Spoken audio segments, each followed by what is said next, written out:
We are live from Chesnee High School. This is Pendleton Bulldogs football brought to you by Longhorn Steakhouse.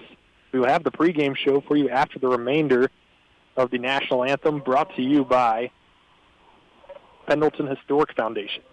For the Lamb we watch, were so gallantly free, and the rocky threadless, the beginner came through the night, that our flag was still there. Oh, say does that star-spangled banner yet wave for the land of the free and the home of the brave. Samuel Goodrow, David Poley with you here in our second year of bringing you Pendleton Bulldog football right here on WABB 105.1 Spirit Radio. David, another season opened once again between the Pendleton Bulldogs here this year on the road at the Chesnee Eagles. We saw the exact same matchup last year. The Bulldogs came out on top 47-21. What do you remember about that matchup? Samuel, it's such a pleasure to be here. It's nice weather, rain holding off. And what I remember about that last year's matchup was the run-heavy offense of Chesnee against the Pendleton Bulldogs, who slung it around the field that night. I just remember it being super physical in the trenches, and it's a great matchup between a school in 3A and a school in 2A. You don't see that a lot. But to start the season, it really helps both teams prepare for the remainder. Absolutely. And as we look to get underway here in about 12 minutes before kickoff, David, last year, Pendleton showed some flashes throughout the season. The record doesn't necessarily indicate the success of the season. 4-6 overall, 1-3 in the region. But boy, did they leave us with a thriller in the playoffs first round at Woodruff. A heartbreaking loss, 28-21. But definitely something that might carry some momentum into this season for year number 5 under head coach Grayson Howell. It was really promising to see that last season. Unfortunately, a lot of those players who contributed to that comeback are no longer on the roster. Last year, freshman quarterback Jace Groff led the team for the Bulldogs, and he now no longer is with the program. This year, it'll be Jackson Ullman, the junior, number 7. Big frame, very athletic. We saw him get some time at wide receiver last year, actually, and was also the backup quarterback. So it'll be up to Ullman to sling it around the field, and he's got a run game to do so. He has both Bray Spear and Deshaun Jenkins coming back, both of whom had over 300 rushing yards last season, with Spear having 642, 8 touchdowns on the ground, and 2 reception touchdowns to make it 10 touchdowns for Spear last season. Yeah, and with that playmaker on the outside, and Sam Jennings coming back as a junior. He also will be serving as the punter and the holder tonight. He was a guy who also showed some flashes last season of some playmaking ability. Jennings was a 3-level player. He not only returned, but he also kicked. He not only caught, but he was also used in that, jet bubble game. And he really was able to showcase his quickness laterally side to side and even get some big plays downfield with receptions over 40 yards. We're definitely looking forward to this matchup between the Bulldogs. Let's get to know the Chesnee Eagles here for a little bit. Chesnee 6-6 last year, so after that Week 1 loss at Cunningham Stadium against Pendleton, 47-21, it looks like Chesnee rebounded to have a really good season. And like you said, a super run-heavy team. 6-6 overall last year, 3-1 in Region 1, but made it to the second round of the playoffs where they lost at Fairfield Central. So it looks like Chesnee had a big bounce back after that Week 1 loss on the road last season. Absolutely. They shared a couple opponents with Pendleton last season, most notably being Walhalla. They beat Walhalla 25-13, while Pendleton lost 20-7 in what was a very tight and ground game-filled matchup. So very interesting to see that, hey, high school football math, it's not always perfect. You're not always going to get 1 + 1 = 2. In the state of South Carolina, anybody could beat anybody on any given Friday. Absolutely. We're just about 9 minutes away from kickoff here at Chesnee High School between the Eagles and the Bulldogs. And before we go any further, I'd like to take some time to thank our sponsors who allow us to bring you Pendleton Bulldog football on the radio each and every Friday night. Rains on Exchange, Rogers Petroleum Incorporated, Guy's Pizza, Black Tie of Anderson, Pendleton Historic Foundation, Gettin' Chili Ice Cream Truck, West Cox Attorney at Law, Liberty Hall Bed and Breakfast, Foothills Community Church, Crenshaws, Tiger Express Wash, United Community Bank, Mac.Bid, Absolute Law Firm, and Ken Rowland State Farm. At this time, we'll hear from some of our sponsors. Then on the other side, we'll have captains, we'll have the uniform report, and we will be ready for kickoff here in Chesnee, South Carolina, as Week 0 of high school football gets underway. Attention, ghost hunters. Imagine it's dark and you're being led by candlelight through a 200-year-old haunted plantation home. Sound scary? Sound fun? Don't miss your chance to be part of this once-a-year only event. Visit www.pendletonhistoricfoundation.org and purchase tickets to the wildly popular Pendleton Ghost Tours. Limited tickets will be sold for the faint of heart, and no one under 17 will be admitted. Call 646-446-7249 or visit www.pendletonhistoricfoundation.org today. Pendleton Historic, preserving and interpreting Pendleton's history. Go Bulldogs. Is your vehicle in need of a wash right now? Visit any Tiger Express Wash location in Clemson, Easley, Pendleton, or Seneca, and you can be through the tunnel with a clean, dry car in about 3.5 minutes.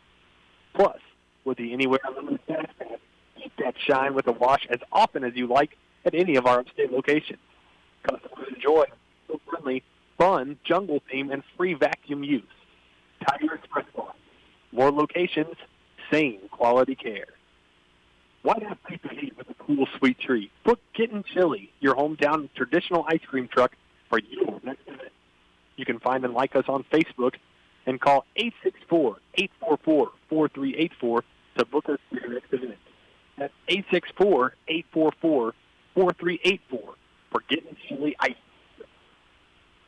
Liberty Hall is a corner bed and breakfast with ensuite baths in historic Pendleton, available for those traveling to our area and local getaways. Liberty Hall venue is a great location for wedding receptions, corporate meetings, and events. Call Liberty Hall today for your next event. Are you in the market for a new washer or dryer? How about a new refrigerator? Great. Maybe you'd rather have a new state-of-the-art TV and home theater system with surround sound. If so, be sure to visit the folks at Crenshaws TV and Appliance for the finest selection in price and service after the sale. Open 24/7 at www.tvandappliance.com. Proud sponsor of the Pendleton Bulldogs. That's www.tvandappliance.com. Looking for a place to connect and build community? Join us at Foothills Church in Pendleton. We meet every Sunday at Pendleton High School. Whether you're new to exploring your faith or looking for a new church home, you're welcome here. Come experience uplifting worship, a message with real-life application, and a community experience. That's Foothills Church, Sundays at 10 a.m. at Pendleton High School. We can't wait to see you there. You here as we bring you Pendleton football, brought to you by Longhorn Steakhouse. The captains are meeting at midfield. First for the visiting Pendleton Bulldogs, number 2, Dax Allen. Number 5, Trent Garner. Number 9, Brace Steer. And number 70, Corday Chapman for the home Chesnee Eagles. Number 7, Carson Gossett. Number 8, Evan Reese-Louder. Number 9, Colin Scruggs. And number 23, DeMarco Staley. David Foley, will you give us a uniform report brought to you by Black Tie of Anderson? Absolutely, Sam. Pendleton rocking their gold helmets, white uniforms, white pants, little black accents. While Chesnee has yellow or gold helmets and black jerseys with gold numbers. Thank you so much, David. Looks like Pendleton has won the toss and deferred their selection of the second half, so it will be Chesnee taking the first possession of the game. And with that, David, what are your keys to the game? 364 days ago exactly, these two teams squared off with the Bulldogs won 47-21. They were packed. They were energetic. You're going to need a lot of that same thing, but this team is not necessarily constructed in the same way. We know that head coach Grayson Howell loves to throw the ball, but It's going to be those running backs that really do it, and I think they need to take a lot of pressure off of Jackson Allman. The first key is Jackson Allman using those running backs, getting the pressure off him, and him hitting his first and second reads. Clean progression through pass plays, and those running backs taking pressure off him is my first key. Second key, that battle between the Chesnee offensive line and the Pendleton defensive line. Of course, Captain Trent Garner anchoring it down for the Pendleton defensive line off the edge. Whether he's in that linebacker position or he's coming straight up, he's going to be a problem in that Chesnee offensive line. They love to run the ball here. Last season, the quarterback, Race Water, only threw it 41 times the entire season. So that offensive line loves to run the football. They have a lot of backs in the backfield. They're going to be looking to pound it, and Pendleton looking to stop it. And lastly, the turnover battle. Like in last year's game, like in last year's season, like in any game of high school football for that matter, the turnover battle is the team that wins the turnover battle today will win the football game. Thank you so much, David. Thank you so much, David. Both teams have taken the field now. Chesnee in front of a massive home crowd tonight, a lot of community support here at Chesnee High School. They run out of their big black helmet that leads them out of the locker room. And we are just about set for kickoff here at Chesnee. We'll have one more short break, and on the other side, we'll bring you kickoff. You're listening to Pendleton Bulldog Football, brought to you by Longhorn Steakhouse. Cox Law Firm in Pendleton is proud to sponsor the Bulldogs. For help with real estate, probate, or your small business, go see Cox Law Firm in Pendleton. There is nothing quick on your legal needs as the Bulldogs on a Friday night. Go to westcoxlaw.com after tonight's victory party to make your appointment. Guys Pizza in Sandy Springs is the official pizza of Pendleton High School football. Come to 76 right across the street from the Michelin plant in Sandy Springs. We're the home of the famous award-winning Bird Dog Pizza, along with many other specialty pizzas. We also have wings, calzones, strombolis, hot subs, dessert pizza, and much more. To place an order, call 864-375-1410 or stop by and dine in with us. Guys Pizza in Sandy Springs, proudly serving the area for over 10 years. Samuel, good to be back with you here, and it is time for kickoff between the Pendleton Bulldogs and the Chesnee Eagles. Pendleton won the toss, deferred their choice to the second half, and so Chesnee will be receiving the opening kickoff, and that'll come off the right leg of Brody Brayberry. Back deep to return for Chesnee, number 1, Braylon Blanton, and number 21, Marquez Franklin. The ball off the tee on the 40-yard line. Pendleton kicking from our left to right. We're stationed on the home side here at Chesnee. It's a short kick. It's going to be fielded by Blanton at the 15. It's the 20, the 25, and he's wrestled down at the 28-yard line, maybe the 27. So Chesnee will take over and start week 0 of high school football action right there. Absolutely. Starting defense today for your Bulldogs will be Landon Vaughn at free safety, Jordan Mattress as well. Zy Collymore's back there. Jace Harrison Whitner, Savion Johnson, Calhoun Mize, and Deshaun Jenkins will be splitting top linebacker. Dax Allen at middle linebacker, Branson Wilson at Rover, Trent Garner, Calhoun Mize at Buck, Michael Dixon, Trent Garner, Nate Wells, Michael Dixon, Fisher Sailors making up the defensive line. 1st and 10 from the 28, and keeping it himself on first down is quarterback Evan Reese-Lauder. He has more than enough for a first down. They started there on the left edge, looked like an absolute look, and made it all the way across the 40 to the 43-yard line. Like we mentioned earlier, Samuel, the Eagles love to run the football, including the quarterback, Lauder. They had 4 players last season with more than 28 carries. They're going to look to keep it on the ground, and they're going to look to confuse you on who's getting the ball. Joining Lauder in the backfield, that last play was Cale Thrift. We heard that name a lot last season. Reese Lauder in the backfield by himself this time. A whistle before the play. Cale Thrift motion into the backfield. I was about to say, might be a little bit of an issue with the motion from Thrift there, coming from wing back into the backfield. So it looks like they actually got the Pendleton defender to jump when that motion occurred. So it's going to be an offsides against Pendleton. So it'll bring up 1st and 5 from the Chesnee 48 for the Eagles. Thrift last year 37 carries, 198 yards, and 1 touchdown on the season. But against Pendleton, he had his best game of the year. 15 carries for 72 yards. 2 receivers split out to the right. Operating on the left hash. Taking the snap yet again is Lauder. This time he'll hand it to Thrift. Thrift, big hole up the middle. And he will be gang tackled by several Bulldogs across the 45 to the Pendleton 44-yard line. Yet another first down. Not much opposition in the run game for Chesnee so far. A lot of great get-offs from the Chesnee offensive line. A great block there by Matthew Page on the right side. Does a great job of getting the body and just allowing Thrift to run right beside him for a first down. First down and 10 for Chesnee from the Pendleton 44-yard line. Now in the backfield is Cochran. He goes in motion. Going to his right and sack is the quarterback, Evan Reese-Lauder.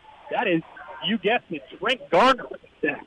Garner making his impact early on this season, comes racing off the right edge of the defense and bringing Lauder down to the ground. They ran a little bit of a motion, and we're looking to throw it deep, something you don't usually see from the Eagles early. But a great job by Garner getting around, using his game-breaking speed and power to bring him down. Going to get a loss of 7 yards on the play, actually 6 yards. It'll bring up 2nd and 16. Chesnee back into their own territory at the 49. Empty backfield now for Lauder. 2nd down and 16. Coming in motion is Thrift. Thrift gets the handoff up the middle.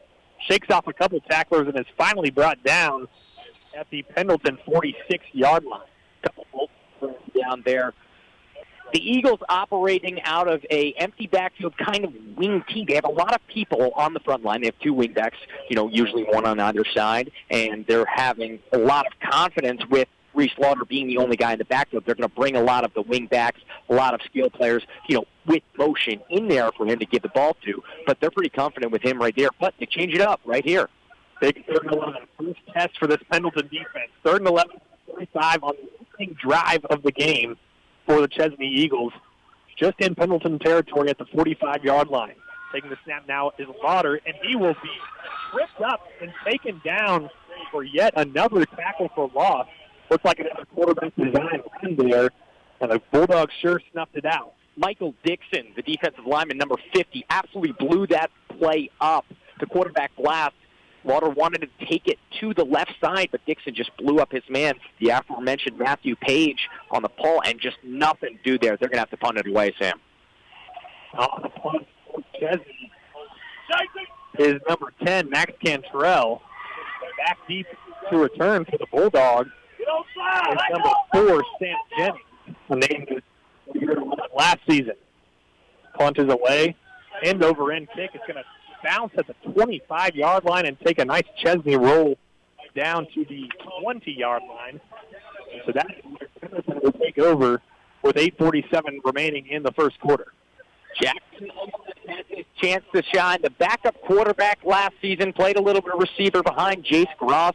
Incredibly athletic player. Now this is his team. This is his opportunity. He will be wearing number 7, and he is every bit of 6'2" plus. A great frame, great athletic ability, as we mentioned before, and he's going to have a lot of talent with him in the receiving corps with Mellow Mattress Sam Jennings, and in the backfield with Sean Jenkins and Bray Spear. Pistol formation for the Bulldogs. That's Allman in the center. Bray Spear behind him in the backfield.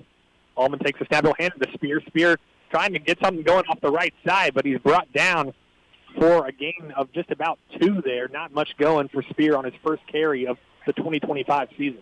Spear really had to do that all himself, and Braylon Bland came from the defensive back position down and did a great job of forcing Spear to make a erratic move. Made that tackle out. 2nd down and 7 from the 22-yard line for Pendleton. Still one running back in the formation. Allman takes the snap, will hand it to Spear again. Spear bounces it out to the right side and is brought down as he crosses the 25-yard line. He'll spot it at the 26 and bring up a 3rd down and 3 for the Bulldogs. Yeah, sophomore lineman, number 78, Eston Gant. He was really the lead blocker on that play. Wasn't really able to get his man in there, but did a great job of staying in the play, allowing Spear to work to the outside. Now it's a 3rd down and short, and you have that run game that you're confident with. I imagine they stay with it here. 3rd down and short for the Bulldogs. Bray Spear to Jackson Allman's right in the backfield. two receivers split out to the left with a tight end in the formation. Hallman changes the play, hands it off up the middle to Spear, and nothing doing yet again for the Bulldogs. Big-time stop for Chesnee. We see a little bit of extra action at the end of that play between Pendleton's number 55, Walker Dunlap, and Chesnee's number 82, Tyler Henderson, the linebacker. Great job by the Chesnee defense blowing that play up, and, you know, we know that Grayson Howell and company like to be aggressive. You got to punt it away here, and that's exactly what they're doing. The smart football play early on in this game. So the team's trading on their opening two possessions. Sam Jennings on to do the punting for the Bulldogs. Punts it away from the 15. A line drive kick is going to bounce at the Chesnee 47 and take a nice Pendleton bounce out of bounds at the Chesnee 40-yard line. So we're right back to the Chesnee Eagles after a quick three-play Pendleton 3-and-out. And it's got to be really great for Evan Reese Lauder and company that they get the ball back with great field position, basically on their own 40. They showed some promise last drive with, you know, early down run plays from the blast, from the motion, and they're going to look to do a lot of the same. 1st and 10 from the Chesnee 40 for the Eagles. They're operating on the left hash, going from our right to left. Taking the step and faking the handoff is Lauder. He'll keep it himself on the left side. He'll be tackled by number 3, Brandon Wilson, the defensive back, in on the play. And on that blast to the left, the lead blocker was Oscar Panagua, the right guard. He came and pulled. He was able to clear a little bit of space, but great job by the linebacking core led by Dax Allen coming down and making that play for only a 2-yard gain for Chesnee when we saw them get big plays on the run earlier. Second save for Chesnee from the 42-yard line. Line to gain is the 50. Empty backfield and then into the backfield and taking the handoff, number 6. That is Haven Pissarro. Pendleton swarms to him as well. For the Eagles, bringing up 3rd and long. Great play by Mello Mattress making the tackle there. We've seen him on offense. We're also seeing a little bit of him on defense. Looks like we have a timeout on the field. So, David, based on what you've seen on these first couple drives for Chesnee, got a 3rd and 8 coming up here for this Pendleton defense. What do they need to do to be able to get off the field? You're not really a team that's shown you that they want to sling it around much. So what kind of situation, what little wrinkles in this offense would you be looking for here on this 3rd and 8? Well, we saw them attempt to pass the 4. They brought some motion in off jet, and then Lauder was looking to throw deep to the right side before he was sacked by Trent Garner. How did they bring multiple guys to the backfield here, like they just tried to do on that offshoot, and they tried to give Lauder something over the middle or a curl route on the right side, something in the hash, something that's going to give him the ability to step back off the motion and throw. But they ran it on 3rd down already this game, you know, with quarterback blast type of situation. They go empty here. Who knows? I think they're going to bring somebody in there, though. Empty for now. 3 wide receivers in the formation, taking the snap out of the line. Fire deep down the left side. He has his receiver number 1, Braylon Blanton. It falls incomplete. But a lot of hand fighting there by Jace Harrison Whitner, and it draws the pass interference flag. So Chesnee does take that deep shot down the left side and gets rewarded with the pass interference penalty.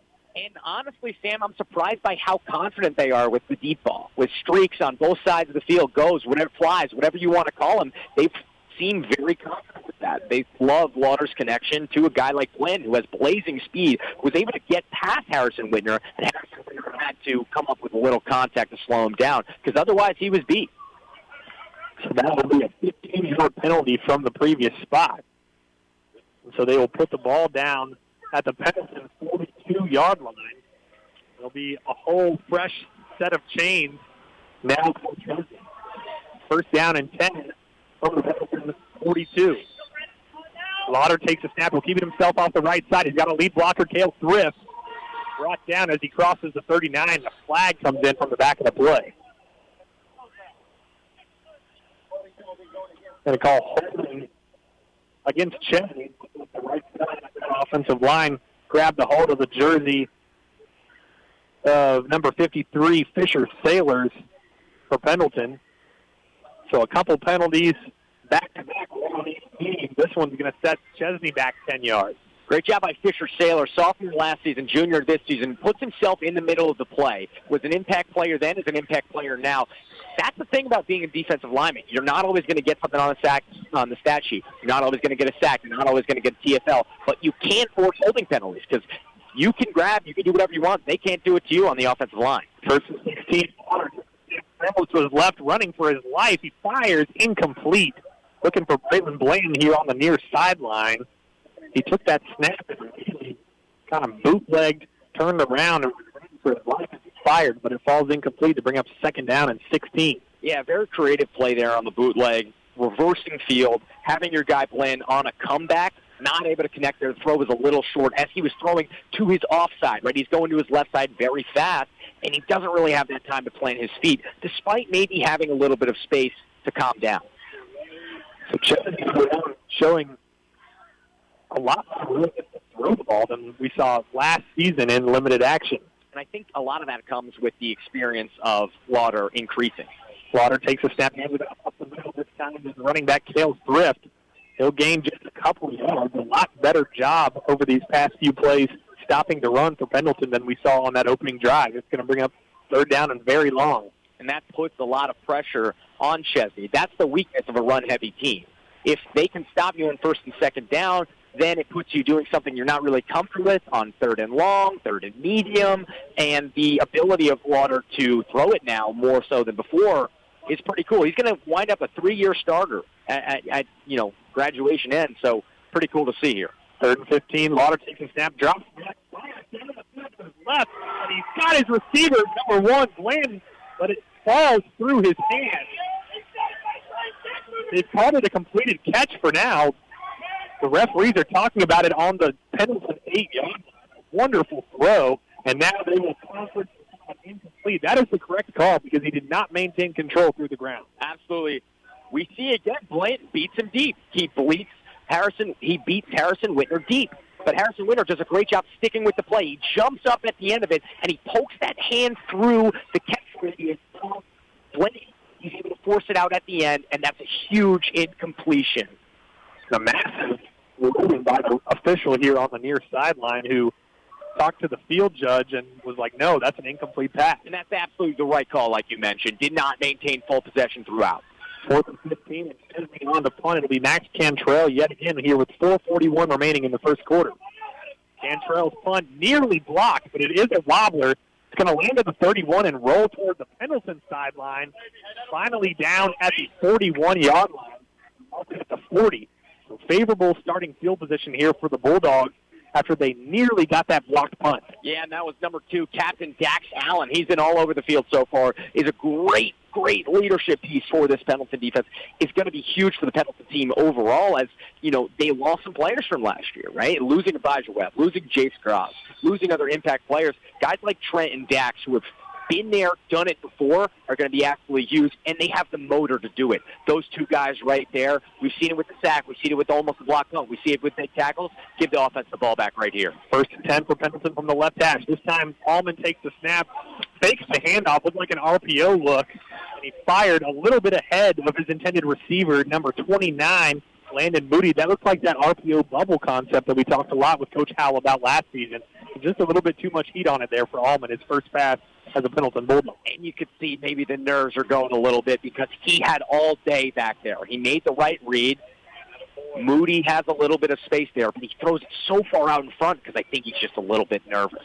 And that's totally fine. We know that look might have some more success later on. Second and Beer on an outside zone. Stiff arms a couple would-be tacklers, but then is dragged down for a loss of 1 on the play. Great job by Chesnee's defensive front, staying with Spear there. Yeah, the defensive line really rotated from their right to the left. They stayed with their blocks the entire time, shifted flat down the line, and big number 6'8", Braden Trainum made the play there for a loss of 1. 3rd down and long here. They're probably going to look to pass, but you have the short options. Catch and run is a big part of the Pendleton offense. 3rd and 11 for Pendleton from their own 39-yard line.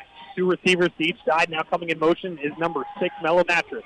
Allman running for his life as he takes the snap. Allman out to his left. Allman still with the ball in his hands. He fires and throws it away incomplete. Did a nice job of extending that play.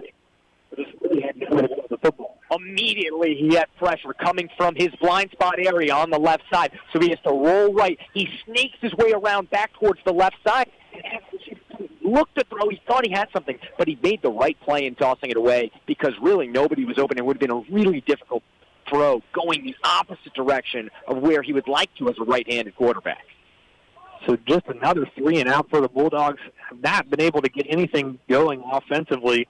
We've had 4 drives in this game, 2 by each team, and this is going to be the 4th consecutive punt here with 3:36 remaining in the first quarter.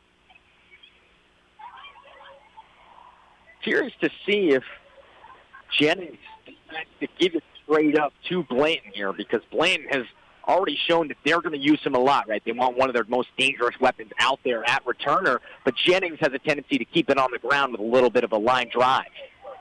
This one's indicated a little bit more. Bounces at the 27-yard line, and Blanton fields it on the hop.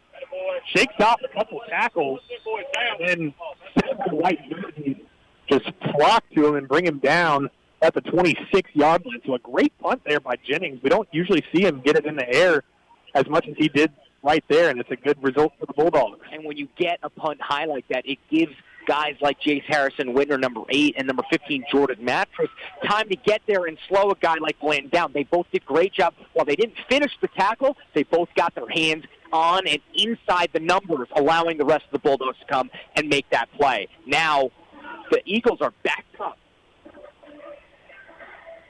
First down for Chesnee from their own 26-yard line. By far their worst starting field position in their 3 drives. We'll see if they can avoid, if they and the Pendleton defense can avoid any costly penalties like we saw on the last drive.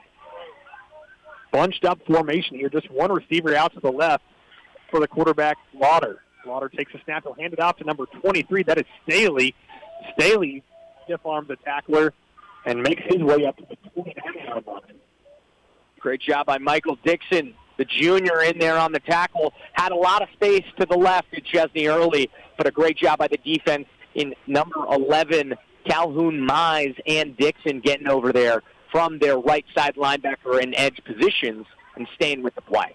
Gain of 3 play there for Staley. Brings up second down and 7 from the Chesnee 29. Similar formation, but flip to the other side as Blanton is all by himself at receiver on the right side. They go double H-back here. 2 H-backs, and Chesnee's going to take a timeout to talk about it. We'll take a quick timeout with them. We'll have second down and 7 here with 2:37 remaining in the first quarter from Chesnee High School. Guy's Pizza in Sandy Springs is the official pizza of Pendleton High School football. Come see us on Highway 76 right across the street from the Michelin plant in Sandy Springs. We're the home of the famous award-winning Bird Dog Pizza, along with many other specialty pizzas. We also have calzones, stromboli's, hot subs, dessert pizza, and much more. The place in order is called 864-375-1410, or stop by and dine in with us. Guy's Pizza in Sandy Springs, proudly serving the area for over 10 years. Sam Goodrow, David Poley back with you here from Chesnee High School. No score between the Chesnee Eagles and the Pendleton Bulldogs here at Chesnee High School as week 0 of high school football is underway. With the third offensive drive facing a second down and 7. Lauder takes the snap. He's going to run with it immediately off the right side. Runs through a couple would-be tacklers.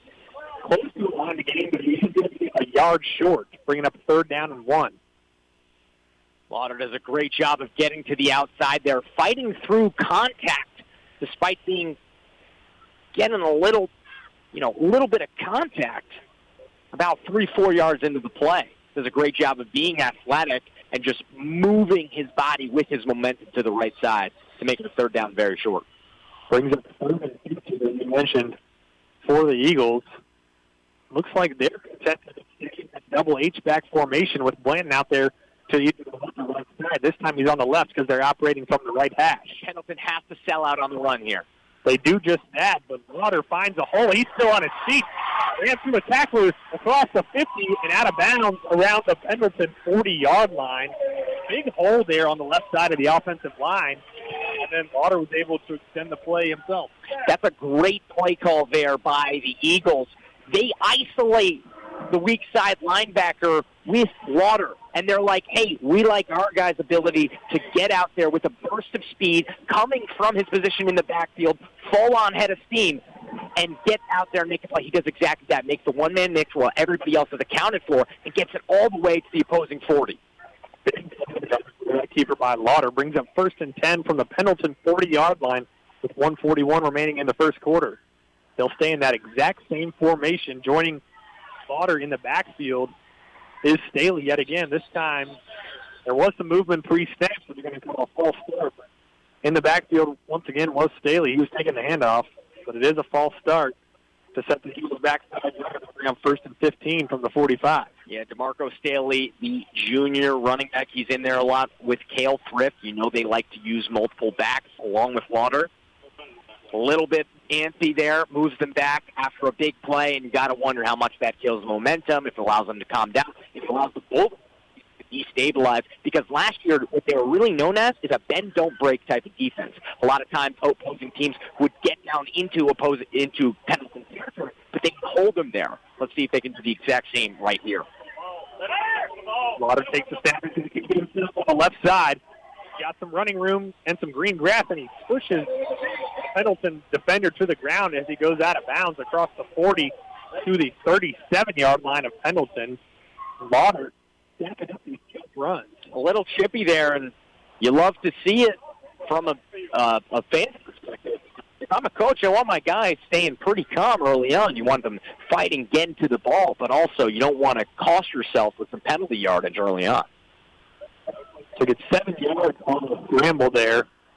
Brings up in Pendleton territory at the 38-yard line. They have two H-backs lined up to the right side of Lauder with a running back to his left. They'll hand it to Staley this time. Staley finds a hole off the right side, runs through some contact, and has enough for the first down across the Pendleton 30-yard line. Another run by Staley this time. That double H-back set, when you have two H-backs, you line them up to usually the side that the running back is not on, opposite, and you run the running back that way. You see that a lot in high school football all over the country. Usually you take two bigger guys, blockers who can actually move and aren't on the offensive line. You put them there, and you allow your running back to get into motion. And it really was effective there on that play as it allowed Staley to cut back inside and up for the first down. So a fresh set of chains for the Eagles. Still in that H-back formation. This time, the two H-backs on the left side. This time is Keaton Platt. He's going to fire it down the sideline. I believe that's complete. And it is down near the goal line. Braylon Blanton hauls in yet another deep ball. This time, right on the doorstep of scoring for the Eagles.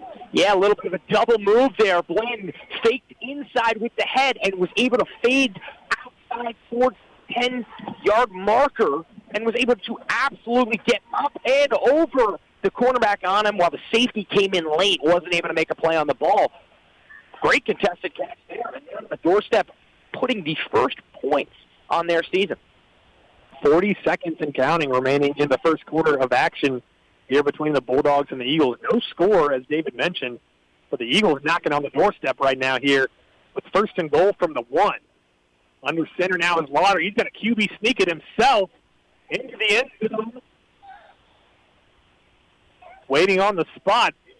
Pendleton thinks great job walling up by Pendleton there. That might take us to the end of the first quarter. They tried to push there because of their ability to have a lot of guys in the backfield and the athleticism of the quarterback. They just absolutely pushed that one in there, but Pendleton did a great job staying strong, and that will take us to the end of the quarter. Switch sides and see if there could be possibly some action on the goal line. On the other side, we'll have 2nd and goal from the 1. So now at the end of the first quarter, Chesnee 0, Pendleton 0. You're listening to Pendleton Bulldog Football, brought to you by Longhorn Steakhouse. Attention, ghost hunters. Imagine it's dark and you're being led by candlelight through a 200-year-old haunted plantation home. Sound scary? Sound fun? Your chance to be part of this once-a-year only event. Visit www.pendletonhistoricfoundation.org and purchase tickets to the wildly popular Pendleton Ghost Tours.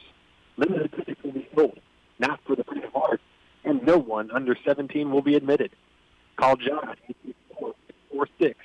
846-7249 or visit www.pendletonhistoricfoundation.org today. Pendleton Historic Foundation, preserving and interpreting Pendleton's history. Go Bulldogs. Is your vehicle in need of a wash right now? Visit any Tiger Express Wash location in Clemson, Easley, Pendleton, or Seneca, and you can be through the tunnel with a clean, dry car in about 3.5 minutes. Plus, with the Anywhere Unlimited Fast Pass, keep that saddle with a wash as often as you like at any of our upstate locations. Customers enjoy an eco-friendly, fun, jungle theme, and free vacuum use. Tiger Express Wash. One location, same quality care. Second and goal for Chesnee. They'll do the tush-push yet again. This time they find the end zone. The first points of the game and of the season belong to the Chesnee Eagles. And a great job by Lauder. It wasn't him all of that drive like it was on a bit of the first two, but he ends it off there with a big-time exclamation point. The offensive line does a great job of getting in there and really squeezing together, moving from the outside to the inside to create one point of attack and allow their quarterback to get in there. PAT coming away. So Chesnee gets first. Even on the home coast against the Bulldogs. Before the PAT, we have a false start against Chesnee, so they'll be trying it from 5 yards deeper. How much do you think that really affects the kick in high school? Because obviously in the pros, college, you're still hitting that 9 times out of 10, hopefully 10 if you're a good kicker. In high school, it's a little bit more because it allows the defense some more time to get up and really tackle at times. Absolutely, and now trying it from 25 yards out. It's blocked for the reasons that you mentioned. Number 8 in on the block, Jace Harrison Whitner. He's getting picked on a little bit in the passing game. He makes a huge play there on special teams. The point after is no good. Chesnee leads just 6-0 now. He's been really, really, really prevalent on every area of the ball. Like you said, Sam, getting picked on a little bit, making a really big defense on the tackling side of things and on special teams. So it'll be good to see him getting going. He is a senior, is a huge part of this defense. And now the Pendleton offense has a little bit of momentum, right? A 1-point differential like that very well could be the difference in the game. We've seen it a lot, that missed extra point, that blocked extra point, coming back to haunt a team. Now we'll see the first kickoff of the game by Chesnee. Doing the kicking will be Max Cantrell, and back deep for the Bulldogs are Sam Jennings and Jace Harrison Whitner. Good crowd here tonight at Chesnee High School. Good weather. Got a good setup here, high atop the 50-yard line, surrounded by coaches, both teams. Max Cantrell's kick is away. Relatively short kick. It's going to be fielded at the 16-yard line by Harrison Whitner. Whitner, guys, miss. He's still got room on the left sideline and dragged down by the last guy he had to beat, number 13, Bryce Horton, saving a touchdown there. Like the playmaking ability we saw from Harrison Whitner there. Yeah, he's got heart for sure. He's given it 110% every single time he's on the field, no matter the outcome. Love to see it. Differential for Jackson Allman and company. Allman has yet to complete a pass, but now has the best field position that he's gotten all night. 1st and 10 from their own 40 for the Bulldogs. 2 receivers out to the right, 1 to the left. Spear in the backfield with Allman going from out to right to left. The offensive line here needs to do a better job of staying on their men on the defensive line. Allman takes a snap. Looks like a known read. Decides to keep it himself and is absolutely planted right around the line of scrimmage. No gain for the Bulldogs, and Allman took quite a lick there. A little bit of hesitation as well. Sometimes that hesitation is the difference between getting lit up and sometimes maybe an easier fall to the ground. Was hesitated there, thought maybe he could have given it to Spear out wide, but he decided to keep it and ultimately didn't really go much with it. 2nd and 10 now. 4 receivers in the formation with Spear in the backfield. Allman takes a snap, and we have a whistle before the snap. The defense went very very aggressive off the snap. Definitely hearing the footsteps is Jackson Allman.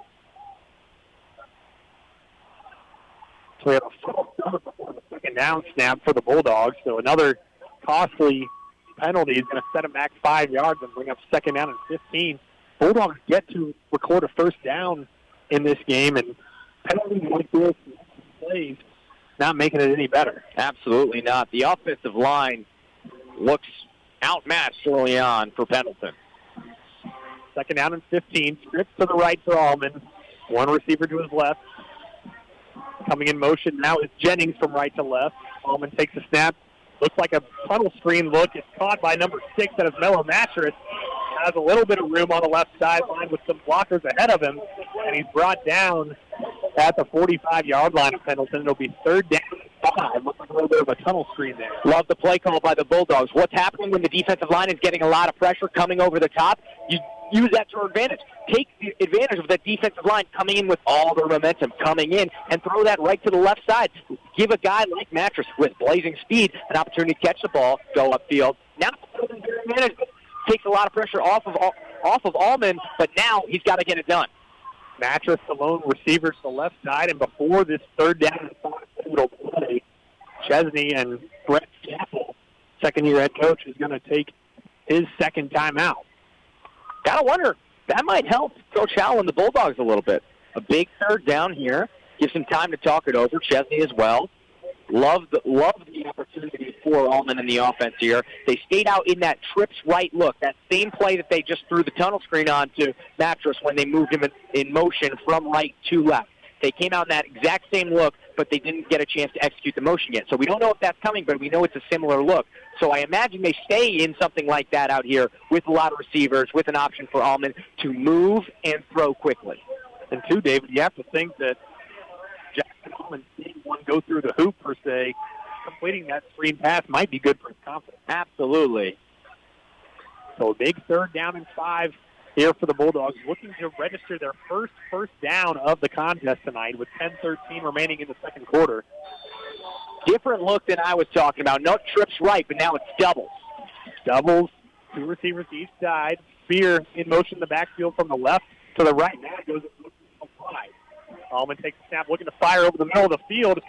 A little bit behind Mello Mattress, who was open between the hashes, but falls incomplete as Allman's off target just a bit. Yet again, we got 4th and 5. It looks like got a decision to make here, but it looks like Coach Howell will send on the punting unit. And that's tough. I really thought that they were going to think about going for it there, and they clearly did. A very executed play call on that third down and 5. They send Spear in motion from left to right. He goes on a little bit of a wheel route, which allows Mattress to sit right in the soft spot of the zone, right at the 50-yard line where they needed to be. And he was open, but Allman just missed him a little bit, rushed that throw a little bit to his right. Now Jennings has to punt it away. Not what you want to see for the offense early on.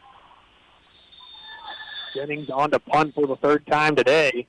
Some motion in the backfield and didn't get the snap off in time, so it'll be a delay of game, and that'll set the Bulldogs back additional 5 yards. So any thought about going forward or potentially a fake is out the window now, as it'll be 4th down and 10 from their own 40. The Bulldogs have been known in the past under Coach Howell to move things around a little bit on special teams. They like that adjustment of switching their guys, trying to get the defense to jump offside in some way or another, and they've been known to fake it. So they'll do the same thing again right here. Exact same thing. You got 2 guys trading plays with one guy from left to right. Jennings' punt is away. This is more of a line drive kick yet again, and it takes a nice Pendleton bounce from the 30 all the way down to the Chesnee 19-yard line. Another great punt by Mr. Flip the field, Sam Jennings. Sam Jennings does a great job of getting a lot of air on the ball. Last year was a lot of line drives. Even early on in the game, there was a line drive. Looks like we have a Bulldog a little bit shaken up on the play near midfield. So while we will take a quick timeout and hear from some of our sponsors. Chesnee leads 6-0 here with 9:55 remaining in the second quarter of action here at Chesnee High School. We're listening to Pendleton Football, brought to you by Longhorn Steakhouse. Why not beat the heat with a cool, sweet treat? Book Kitten Chili, your hometown traditional ice cream truck, for your next event. You can find and like us on Facebook and call 864-844-4384 to book us for your next event. That's 864-844-4384 for Getting Silly Ice. Liberty Hall is a bed and breakfast with ensuite bath in historic Pendleton, available to host area and local getaways. Liberty Hall then is a great location for wedding receptions, corporate meetings, parties, and events. Call Liberty Hall today for your next event. Goodrow David Poley back with you here from Chesnee High School. Chesnee will have their fourth offensive drive of the game, starting from their own 19-yard line. Here with 9:55 after a great punt in the second quarter. Two receivers to the right for the quarterback, Lauder. Lauder takes a snap, handed off.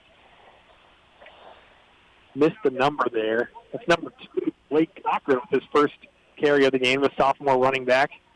A nice gain of about 6 there. They'll give him 5. Brings up second spot.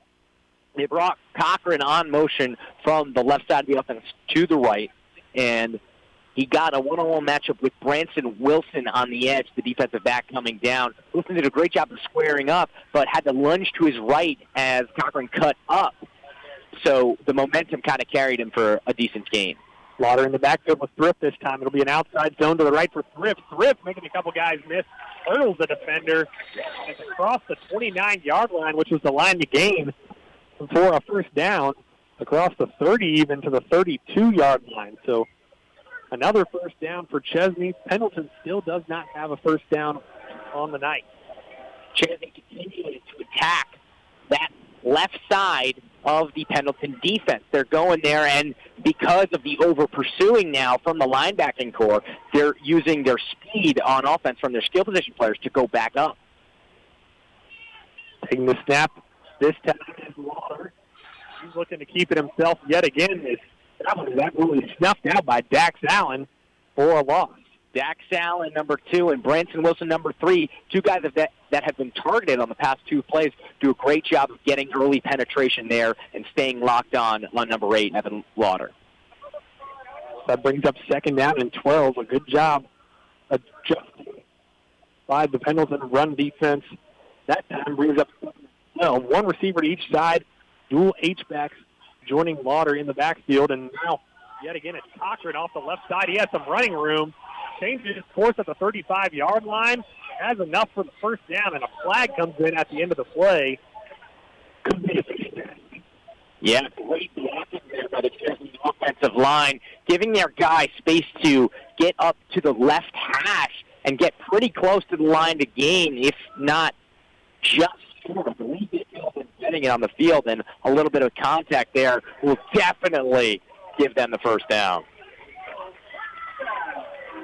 It will be a first down for the Eagles, and they will tack on that penalty yardage. So across midfield for the second time tonight, actually fourth is Chesnee, looking to add to the 6-0 lead over our Bulldogs. They'll spot the ball at the Pendleton 42. First and 10 from the 42-yard line. Chesnee operating on the left side. First in the backfield with Lauder.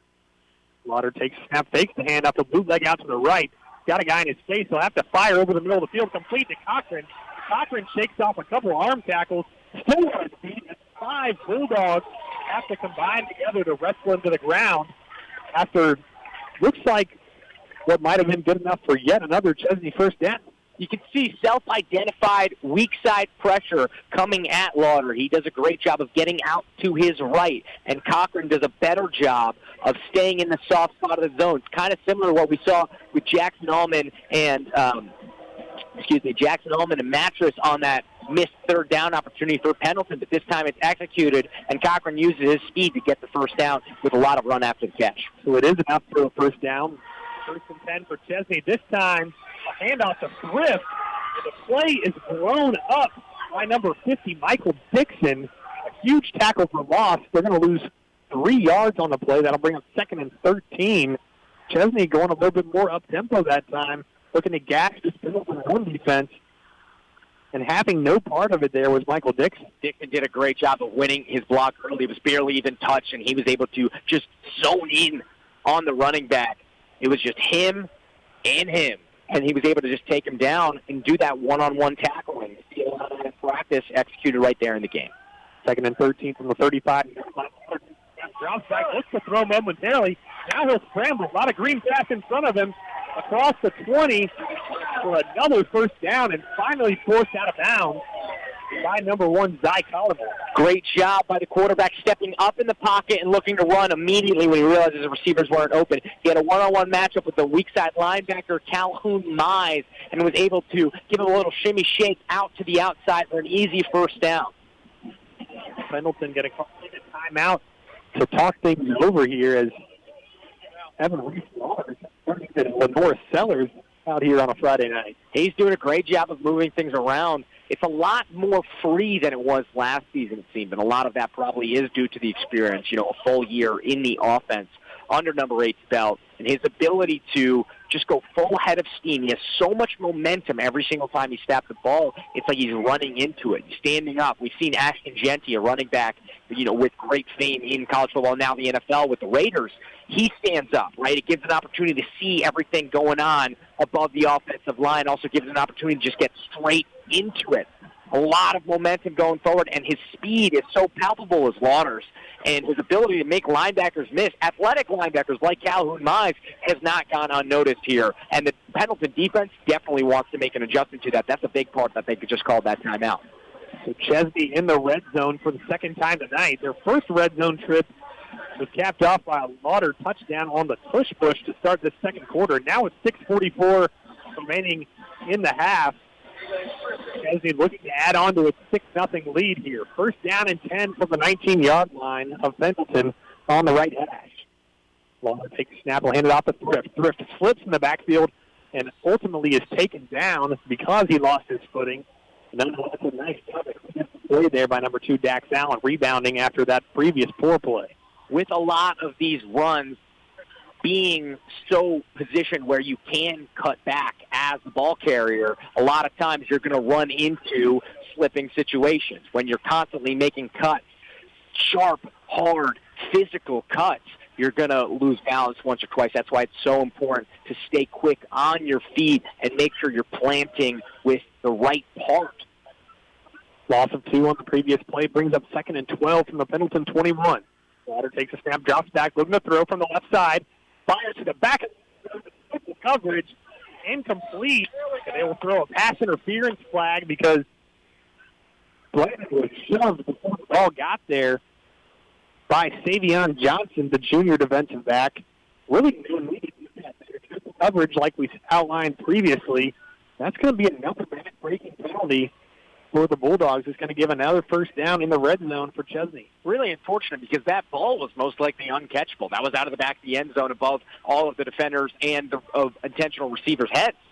So that contact there, I like being physical and trying to make a play on the ball, but also be looking a little bit at the play. Know if that ball's coming straight over. You can't absolutely mug the guy in the back of the end zone. So it is interference against Savion Johnson. They'll move Chesnee half the distance to the goal. They will set up shop at the 11-yard line. So it looks like it's going to be 2nd and short. 2nd and about 2 or 3 from the 11. Unless we're going to drop the chains here. And it will be 2nd and 2 from the 11-yard line of Pendleton. That's just such a tough play because that ball was borderline uncatchable. So doesn't even totally justify the pass interference call. QB power for Lauder, and he's into the end zone for his second rushing touchdown. A huge hole opened up for him as soon as he took that snap, and he took advantage of it. Chesnee leads 12-0. Quarterback power.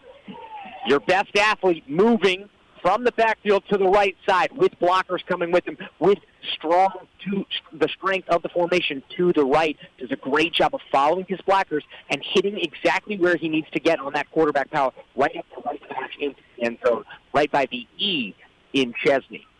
And Chesnee will go for 2 here from the left hash. The ball is spotted at the 3-yard line, so they'll be looking to get that more conventional 14-0 lead. Did they call that touchdown back? Am I missing something?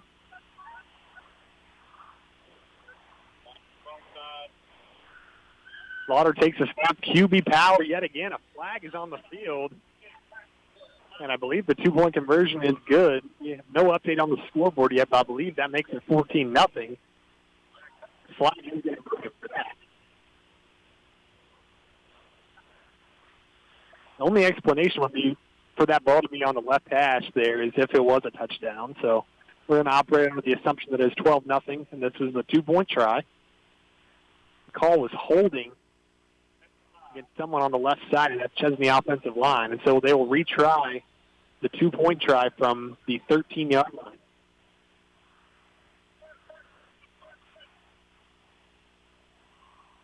Clock is stopped. Down marker is not really being used because it's a goal line situation. So it looks like this is the 2-point try from the 13. One receiver to the right, it's Blanton. Taking the snap is Lauder, has some pressure, fires over the middle, complete to Blanton. Somehow, in all that traffic, he threads the needle, and Blanton continues to torch this Pendleton secondary to make it 14-0 Chesnee. Game-breaking speed there. Slant route covered. He's just going to go up and make a play. Over 3 defenders, you could see the linebacker moving back. He knew where the ball was going, but Lauder puts it perfectly in stride with Glenn, who's up right in the middle of the end zone. That makes it 14-0 Chesnee. It's gut check time for the Bulldogs, who still have not registered a first down on offense. Jackson Coleman, Sean Jenkins, and the rest of the offense going to have to find some answers as to how to neutralize this Chesnee defense and move the ball down the field and cut into this 2-touchdown lead. And it's definitely gut check time because we're already more than halfway through the second quarter, and they still haven't gotten a first down. This is crucial for them to get some momentum going into half, whether it be a long, methodical drive, whether it be some chunk plays that get them into opposing field position at the very least with an opportunity to kick a field goal. 14-0 Chesnee. Still having some issues with the board, but that is what the score is. On the kick for the second time today is Max Cantrell. Back deep for the Bulldogs, Sam Jennings. And looks like Jace Harrison-Whitner yet again. Interesting setup by the kicker here. Bulldogs might need to be on alert for a short kick. Yeah, he's pretty close to the ball. Normally you see a kicker go all the way back to behind the rest of his gunners and, goes on the kickoff team. But now he's only about 2 yards from the ball. He's up in between his teammates and the ball. Looks like it's going to be an onside kick here. Cantrell will kick it straight up in the air to about the 34-yard line. It'll be field caught and fielded there by number 6. That's Mellow Mattress. And he'll be content to go to the ground right at the spot where he caught the football. And they were lined up in that, and he goes straight up the air, kind of like a squib. We've seen that in the NFL many times, famously the 2014 NFC Championship game, Seahawks versus Packers. An onside kick late in the game goes straight up in the air, falls through the hands of Packers backup tight end Brandon Bostic, and goes the other way for a huge momentum swing. Luckily, that doesn't happen there for the Bulldogs, and now they have an opportunity to score with the football in the hands of their quarterback. 1st and 10 for the Bulldogs from their own 34-yard line on the left hash. They'll hand it this time to Deshaun Jenkins. Jenkins bounces it outside to the right side. He's got some room down the sideline across the 50. And the biggest play of the game so far for the Bulldogs comes through the legs of Deshaun Jenkins. And that first down must be a weight off the back of everybody involved on the Bulldog sideline. Deshaun Jenkins, the backup running back, used pretty frequently to offset Bray Spear, does a great job of taking that outside zone from the running back position on the left side of his quarterback, Allman, and taking it all the way to the outside blockers, using empty space as an advantage, and then getting pushed out past the 50-yard line onto his own sideline. Chesnee going to use another timeout here as they talk about some answers potentially for Deshaun Jenkins. But as we were mentioning, a huge play for the Bulldogs, their biggest of the game, and their first down gets them across midfield to the Chesnee 49-yard line, looking to cut into the 14-0 deficit after the 2 touchdowns by Evan Reese-Lauder earlier in this quarter. And that's the great thing of having 2 really solid running backs. Spear has been pretty much neutralized, and so they've been seeing this big bell cow type of running back. So then when you get Jennings in, a little smaller, more quick side to side, he's able to just get in there and give them a look of something that the Eagles defense hadn't seen before, getting up the first down. Now both backs in there with Allman. Split backfield, as David mentioned. Spear and Jenkins. Allman takes a snap, hand it to Jenkins again. Jenkins bounces off the pile on the right side, and not much running room this time, as he brings a weak field on the far sideline and only gains a yard. I love that look on the split backfield. It looked like could be set up for the triple option with him going on the dive to Jenkins, but Spear still behind him, and I believe he had the option to pull. Love that look in every single playbook. Trips to the left now from the Bulldogs. One receiver to the right, that's Mattress. Allman takes a snap, fakes the handoff. They'll fire it across the middle with Sam Jennings, and Sam Jennings makes the catch but is then planted by a linebacker, actually a safety. Number 7, Carson Gossett, the captain, making the play there. What you know about Sam Jennings is he has pretty reliable hands, and he isn't afraid to take a hit when he brings that ball in. He took a lot of big hits last year and held on to the ball. Does exactly that right there to make it a 3rd down and short. Brings up a big-time 3rd down and 4 from the Chesnee 43 for the Bulldogs. Allman takes the snap, has all the way to throw. He'll fire down the right sideline, has a man, but he overshot Sam Jennings down that right sideline. Pretty good throw. Put it out of his reach, and he'll bring up 4th and 4. And another decision open late towards the sideline, and that's pretty difficult, but I think that they stay out here for this 4th down in opposing territory. 4th down and 4. You like to see it for a moment.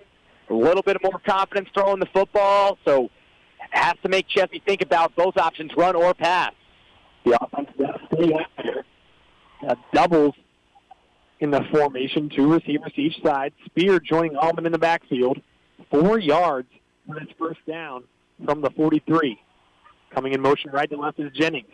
He'll finish it up. Allman will keep himself up the middle, and he's brought down well short of the line to gain by number 58, Benji Lazarin Chavez. Just blows up right after the fake handoff on the fake jet. The big frame of Allman brought down short.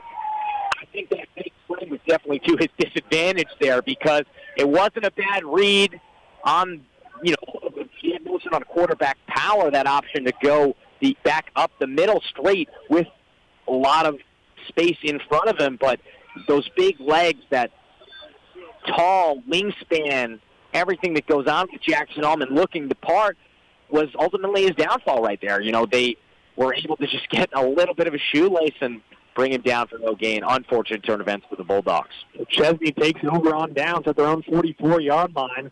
Now on an outside zone play, Marquez Franklin has some room down the near sideline. We do have a flag. They have a snap, and they will call holding against the Chesnee Eagles. Fisher Sailors and Branson Wilson both did a great job of penetrating on that right side of the play, and they came in so tough that it was really hard for the Chesnee offensive line to maintain a good, firm, legal grip on it, and that'll be a holding penalty for sure. So that will set Chesnee back 10 yards, and they'll bring up 1st down and 20. That might be some of the momentum that this Bulldog team needs, getting Chesnee behind the chains for a change, really the first time since late in that first quarter. With 4:12 remaining, you got to think of your penalty. You want to get a stop and maybe get the ball back and put some points on the board before halftime. And with Chesnee, you know that, so they're going to go into some form of their 4-minute offense. 1st down and 20 from their own 34-yard line. Faking the handoff is Lauder. Sends the play, still on his feet, makes a couple guys miss. Now he's keeping the ball running to his left, and he'll go out of bounds for a loss of 2 yards.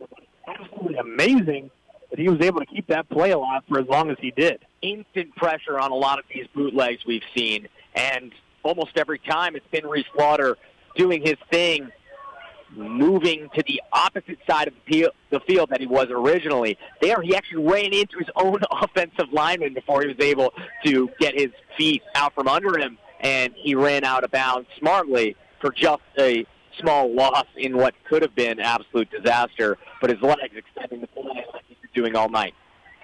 We'll bring up second down and long from the 32-yard line. Chesnee back in their own territory. 3:44 remaining in the first half of action. Chesnee leading 14-0. Takes a snap and hands it off to number 23, DeMarco Staley, and Staley is planted right there in the backfield by Trent Garner. Actually, by Trent Garner. And we have another flag on the back end of the play. Yeah, just a great tackle there. Textbook form, picking up the guy from his hips and driving him to the ground without slamming him there. So it's holding against Chesnee, but Grayson Howell telling the officials he will decline and bring up the third and long.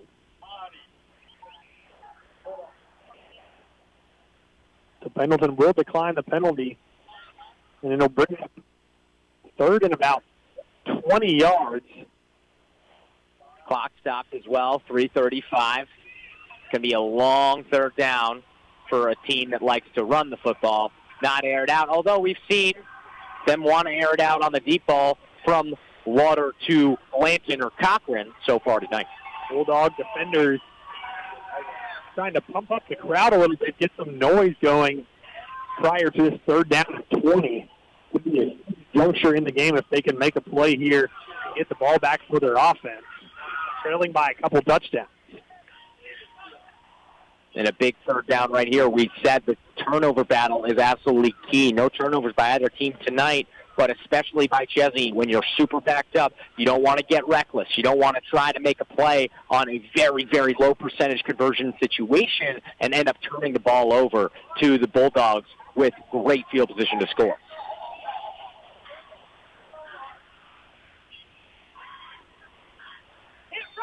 The official managing the clock a little bit now after a long conversation with Coach Fred Chappell. Still talking with them over here ahead of this third down and 20. David, are we likely to see a shot here? Or are they going to play conservative? I think they probably lean towards conservative, especially with the sloppiness so far this drive. The Bulldogs just have to make sure they're sticking to their zones and assignments and not letting anybody get behind them. Keaton Platt in at quarterback for this third down and 20. He'll take the snap, drop back. Looks like he's looking to throw. He'll fire it down the left, and it is tipped and almost intercepted. A couple of Bulldogs had the chance to make the play there. Would have fallen right into the hands of Jason Harrison Whitner, but getting a hand on it first was Branson Wilson at defensive back. Ball was incomplete to be 4th and 20, but the Bulldogs could have been running the other way there. That's why you might want to lean conservative in that type of situation. A very risky play there through the hands of Wilson. Wilson went up and really tried to get it, and that's tough, too, because it was a sure interception if it just landed in the hands of Harrison Whitner. But Wilson didn't know that. He was just going up trying to make a play. Cantrell on the punt for Chesnee. 3:15 to go in the first half of action. Gets the punt away. Shorter punt. It lands at the 49-yard line of Pendleton, and it'll roll down to the 44-yard line. So with 3:07 remaining in the first half, Pendleton will have it 1st and 10 from their own 44. And I'd really like them to come out slinging it. Give your quarterback some momentum. Give your quarterback something to work with. Show you're not afraid to use him, and you're not afraid that he makes mistakes. It's part of the game. Let him throw the ball over the middle, maybe give him a deep shot if you can get something going, and then you can rely on the running back as an offset to it. A little bit of complementary football, as they say. That definitely seems like the Bulldogs could do Allman some favors and get some more of those gimmies over the middle just to boost his confidence. And then, like you said, got to be aggressive here just with 3 minutes left, and you're still staring at a goose egg on the scoreboard. Bulldogs going to have to find some answers offensively in short order in order to get points up before halftime. A touchdown here would do wonders going into halftime for the overall morale of the team. First down and 10 from their own 44. A 5-wide look for the Bulldogs. 3 receivers to the right and 2 to the left.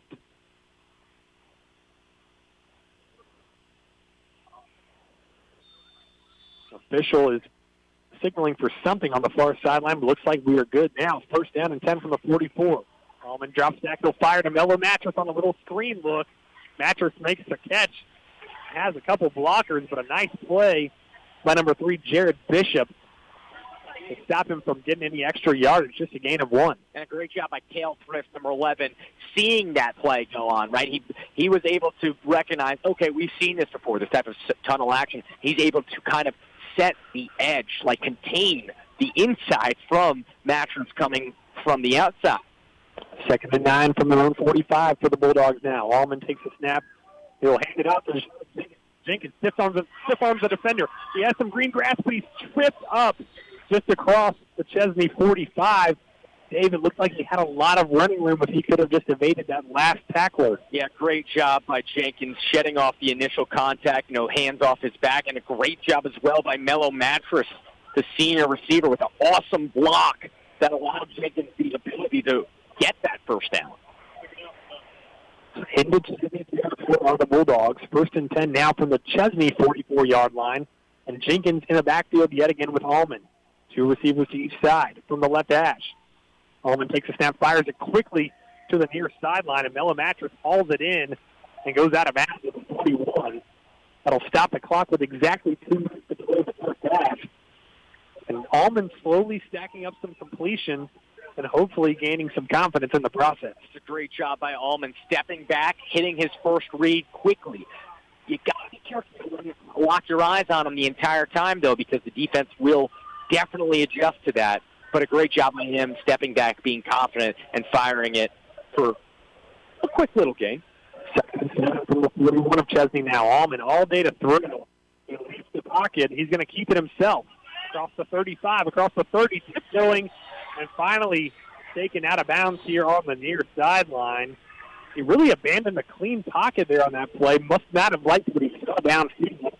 And then is able to scramble for the first down here inside 2 minutes to go. Abandoned the clean pocket there, but it's because he had a lot of space on the left side. They left him with a lot of room in that short yard type of situation with Jennings coming over on a drag route to the left side. Jennings took a lot of the defenders more towards the sideline, giving him a lot for you guys to use that athleticism we talked about pregame and get a first down. 1st and 10 for the Bulldogs. They'll hand it to Jenkins on an outside zone yet again, starting at the 29-yard line. Looks like the ball is out, and Chesnee thinks they have it. They have it. Waiting for the signal from the officials. Jenkins might have lost the ball at the end of that carry. If it came out, it must have came out very, very late in the process, so it could be a situation where one of his knees was already down. Looks like the officials will rule he was down by contact. The clock is still rolling. It finally stops with 1:24 remaining in the first half of action. They'll spot the ball at the 24-yard line of Chesnee, so it'll be 2nd down and 5. For Pendleton, knocking on the door of the red zone for the first time tonight. 2 receivers to the left, 2 to the right for Allman as Spear joins him in the backfield. 1:17 and counting to play in the first half. Allman takes a snap. Allman looking to the right. He'll take it himself. Now will throw. Mello Mattress has it complete across the 15, and he is rough by number 1, Brandon Bland, who is making plays on both sides of the football tonight. But most importantly, Mello Mattress completes the catch for a first down.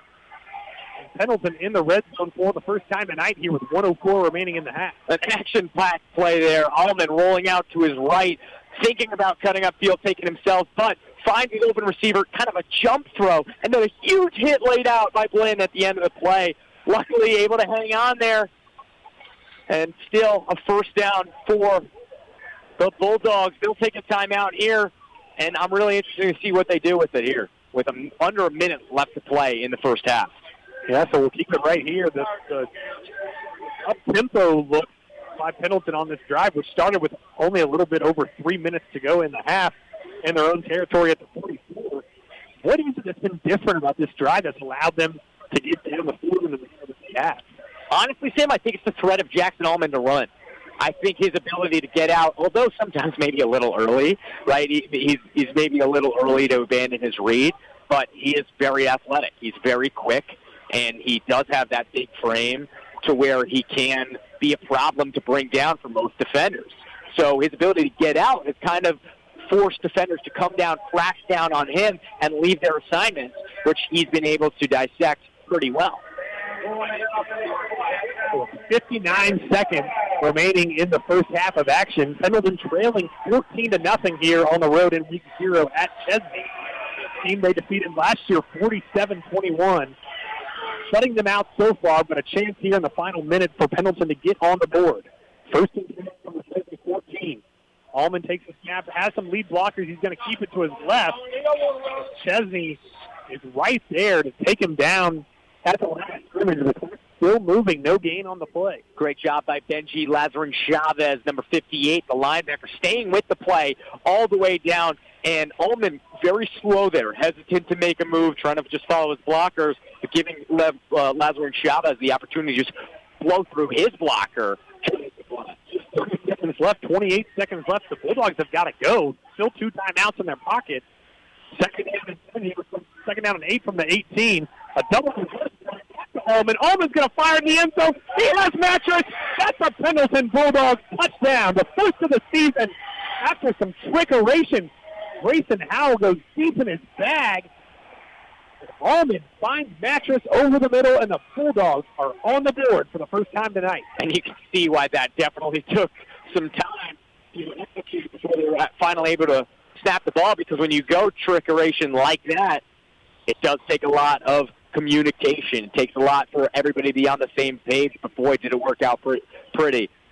Faking the sweep to the left, flip to the wide receiver, coming back right, into the hands of your quarterback. Quarterback has a receiver over the middle, delivers it on time, and able to make the catch through space. Really cool, and the Bulldogs get on the board for the first time tonight in what is super, super needed before halftime. Yeah, especially when you consider the fact that they won the toss, they deferred their choice to the second half, so they will have a chance to build on this momentum as we start the third quarter in about 20, 25 minutes, and potentially to tie this game. We're still pending the extra point or whether the Bulldogs will go for 2 here, but definitely a much-needed touchdown there and a really interesting play call. Really fun to see for the Bulldogs here in the waning moments of the second quarter. Fantastic observation on both, Sam. And I really think that the opportunity to go for 2, well, maybe not now, is definitely on the table later in the game. We know we've seen the swinging gate in the past as a formation used for 2-point conversions. We've also seen them line up straight up in their offense. Here, they take the extra point. So on to the extra point. Number 30, Brody Sprayberry, to put it down at the 10-yard line. Snap, hold are good. The kick is good. That football has been launched into the woods and never to be seen again. It's 14-7 Chesnee with 14 seconds left. I've actually never seen a setup where they don't have either a net back there or just an open field to get the football. That ball might be in the woods. They got to send one of the underclassmen are being sent out in the woods to try to hunt for that football. When I played baseball in high school, we had a foul ball guy. A guy who usually didn't play, that they were like, all right, you're on foul ball, 4th inning, Jack. And they'd send him out there. I guess that's kind of the same situation here at Chesnee. It's kind of fun, though. I love little intricate aspects of each stadium. It's a beautiful night here. Beautiful stadium for a 2A school especially. Absolutely. But any stadium in the state of South Carolina for high school football could definitely look to see what Chesnee has to offer. With the baseball stadium right next to us, with tennis courts on the other side, great opportunity for the entire town to really come together and unite around their high school. Yeah, huge crowd tonight. The student section about 10 rows deep. Not many open seats here on the home side, and even the Pendleton faithful on the other side have really come out in flocks and droves and filled up that away side. So just a lot of excitement around football here in the upstate of South Carolina, here in Chesnee tonight. And so far, they've been treated to a pretty good football game. It's been sloppy throughout this first half, but Pendleton finally on the board into the 14-0, now 14-7 deficit. Kicks away by Sprayberry, fielded at the 24 by Blake Cochran. Cochran still on his feet.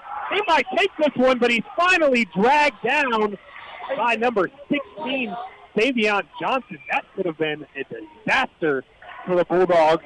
That could have been the final play of the first half. And you know the coaches are upset because they had an opportunity to tackle him with two guys right there early on, but they over-pursued. And you get a guy with speed like Cochran able to take it towards the other side of the field. Now only 6.6 seconds, but they're in enemy territory. So they have an opportunity to absolutely launch one and try to get points back before the half. Yeah, they've kind of with two quarterbacks here tonight. Evan Reese-Lauder has been the primary quarterback. He's probably taken 90-ish% of the snaps. But then they've thrown in Keaton Platt in some situations to throw the ball downfield. So it'll be interesting to see if number 4 Platt comes in here to follow into the end zone from the Pendleton 44-yard line and try to steal some points at the end of the half. And we've only seen Platt somewhat recently. You know, the senior with a little bit more experience under his belt other than Lauder. Lauder was the only quarterback to pass the ball last year. So very interesting to see a guy like Platt, a senior, who's paid his dues, and now he's coming in here with a little bit of opportunity towards the end of the half. Got to wonder what they're going to do going forward, if there's any extenuating circumstance that we don't know about, why Platt is in the game. But it's definitely interesting to see. It'll be about a 44-yard heave to the end zone if the Eagles want to get it done and get a quick 6 or 7 back before the half, and how devastating would that be for the Bulldogs? It absolutely would be, and it looks like they will be rolling with Evan Reese-Lauder, so the primary quarterback staying in for what could be the final play of this first half. We definitely anticipate it to be the final play. Here with just 6.6 seconds left, it's backed up for Evan Reese-Lauder from the Pendleton 44-yard line. 6 seconds and counting. He takes the snap, steps up in the pocket. He's being chased by the 3 Pendleton offensive linemen. We got a flag on the play. Still on his feet across the 30 to the 25, reversing field. He finally slides down. I anticipate this being a holding, which they will decline and take this to halftime. And it looks like that's exactly what is going to be the case. So we have reached halftime. Chesnee leading our Bulldogs 14-7. We'll hear from our sponsors for a few brief moments. David and I will come back and recap that first half, and then we will have an extended halftime break before the start of third quarter action. 14-7 Chesnee on top of our Pendleton Bulldogs. You're listening to 105.1 WABB Radio. This is Pendleton Football, brought to you by Longhorn Steakhouse. Are you in the market for a new washer or dryer? How about a new refrigerator or a new range? Maybe you'd rather have a new state-of-the-art TV and home theater system with surround sound. If so, be sure to go to Crenshaws Appliance for the finest selection, price, and service after the sale. Open 24/7 at www.tvandappliance.com. Proud sponsor of the Pendleton Bulldogs. That's www.tvandappliance.com. Looking for a place to connect and build community? Join us at Foothills Church in Pendleton. We meet every Sunday at 10 a.m. at Pendleton High School. Whether you're new to exploring your faith or looking for a new church home, you're welcome here. Come experience uplifting worship, a message with real-life application, and a community that cares. That's Foothills Church, Sundays at 10 a.m. at Pendleton High School. We can't wait to see you there. West Cox Law Firm in Pendleton is proud to sponsor the Bulldogs. For help with real estate, probate, or your small business, go see West Cox Law Firm in Pendleton. There is your legal needs as the Bulldogs on a Friday night. Go to westcoxlaw.com after tonight's victory party to make your appointment. Guys Pizza in Sandy Springs is the official pizza of Pendleton High School football. Come see us on Highway 76, right across the street from the Michelin plant in Sandy Springs. We're the home of the famous award-winning Bird Dog Pizza, along with many other specialty pizzas. We also have wings, calzones, strombolis, hot dogs, dessert pizza, and much more. To place an order, call 864-375-1410 or stop by and dine in with us. Guys Pizza in Sandy Springs, proudly serving the area for over 10 years. With more than 70 years of proven performance and the best bankers in the industry, United Community is one of the strongest and most secure banks in the Southeast. They are proud to have just won their 10th J.D. Power Award for Best Customer Satisfaction in the Southeast, and they're recognized by J.D. Power as the #1 most trusted bank. They're headquartered in Greenville, South Carolina, making them the largest bank headquartered in the Palmetto State. Visit the local Pendleton, South Carolina branch for all your banking needs. South Carolina, Pendleton Bulldogs trailing 14-7 here on a gorgeous Friday night in upstate South Carolina. Great opportunity to kick off week 0 of high school football action. David, a really sloppy first half of action. We saw no points in the first quarter. Chesnee able to get on the board on consecutive drives in the second quarter after a pair of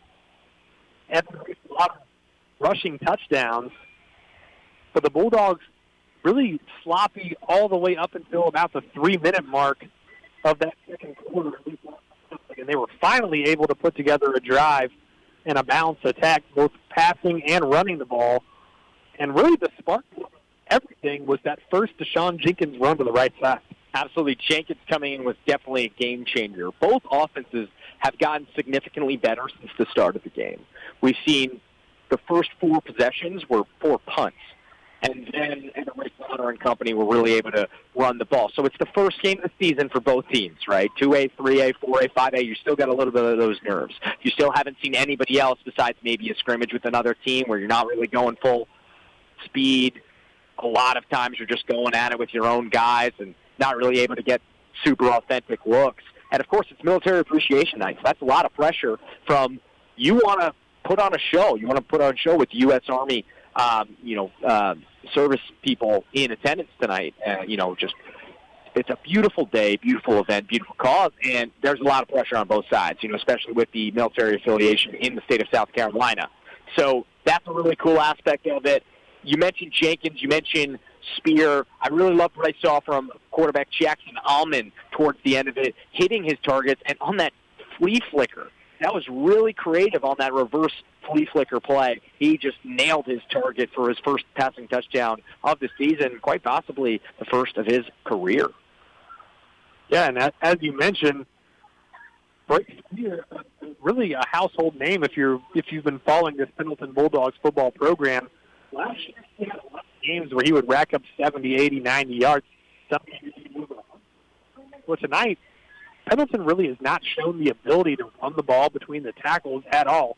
Any success running the ball has either been a QB scramble or it's been after a running back outside.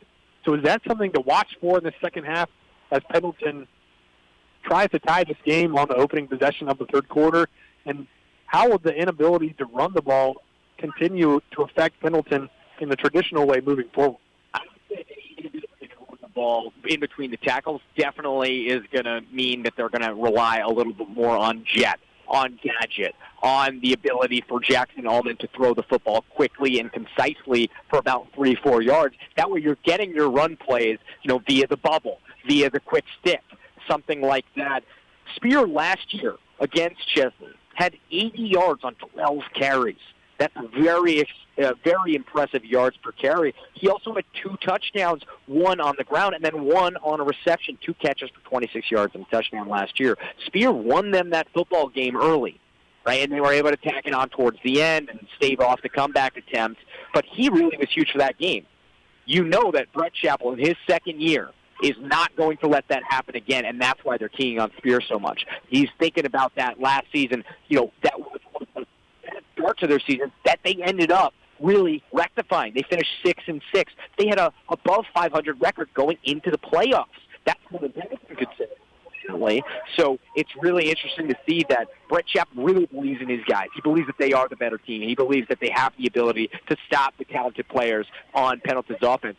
But you can't let Jenkins just go underneath the radar and get outside, do what he does, shaking tackles, making plays up the hash. And it's really going to be a battle between the offensive line and defensive line of Pendleton and Chesnee's defensive line. Unlike what I said pregame, which was more going to be Chesnee's offensive line and Pendleton's defensive line. On that side, the defense of Pendleton really has to pivot and operate, has to adjust, has to make sure that they are getting at Lauder early, and the tackling just flat out has to be better, right? More form tackling, more less of the arm tackle, less of the drag. It has to be clean and concise, which I'm sure is what Coach Allen and his staff are talking about with his guys. Absolutely, and a lot to look forward to in the second half. This has been the Rogers Petroleum Incorporated halftime report as we have recapped the first half. We'll take about a 10-minute break, and on the other side, we'll get ready for second half action here at Chesnee High School. Chesnee leading our Pendleton Bulldogs 14-7. Listening to Pendleton Bulldog football, brought to you by Longhorn Steakhouse, right here on 105.1 WABB Spirit Radio. Spirit Radio, Anderson's praise and worship gospel station. This is Spirit Radio. Spirit given, spirit driven, Spirit Radio.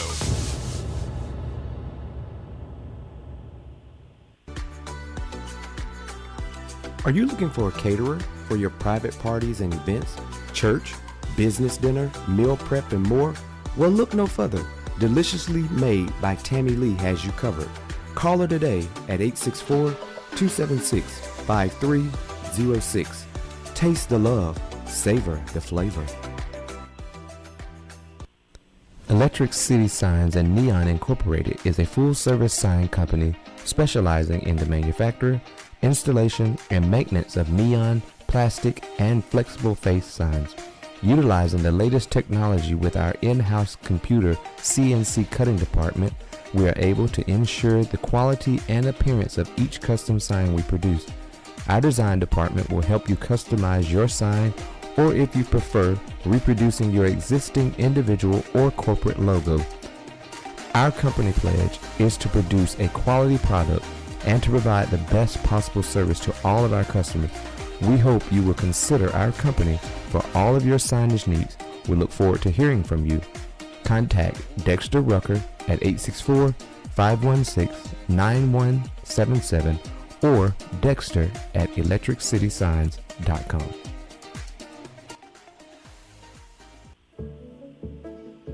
Hello everyone, I'm Dr. Gabrielle Kanek, owner of Grand Oaks Dental and Sleepwell Anderson here in Anderson, South Carolina.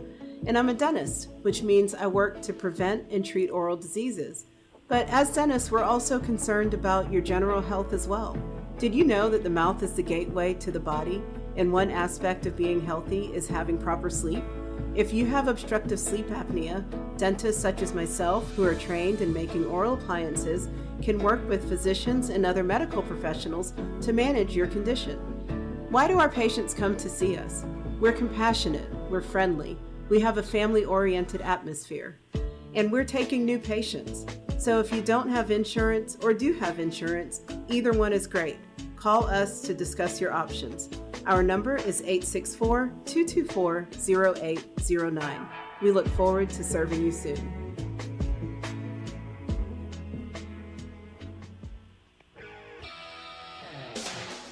What's up, guys? This is Courageous at Escalade Chevrolet of Easley, South Carolina. And if you're looking for someone who genuinely cares about their customers and wants a hassle-free time shopping for a car, you can come see me at Escalade Chevrolet of Easley.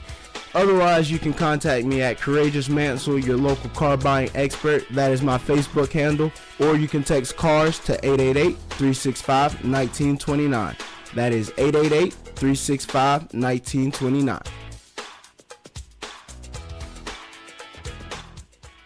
When it comes time to honor a life well lived, let it be remembered with grace, dignity, and a touch of royalty. At Holloway's Funeral Home of Belton, we have several ways to make that touch a reality. From our beautiful, elegant, horse-drawn carriage to the spiritual dove release ceremony, because your loved one deserves a memorable final journey. But we're not here just at your time of loss. We are here to help you plan ahead. Our specialized pre-need services will be designed around your specific wishes, giving you and your family peace of mind when it matters most. So let us walk with you before, during, and after. We're serving you now in 2 locations, Holloway's Funeral Home of Belton and now Foggy Holloway's Funeral Home of Anderson. Remember, you have a choice. Choose well. Sandy Springs Detailing, where friends don't let friends drive dirty. Sandy Springs Detailing is located at 1921 Sandy Springs Road in Pendleton. Give Wallace Kemp a call or text at 864-309-1674 to make an appointment. Looking to enhance your driving experience? Look no further.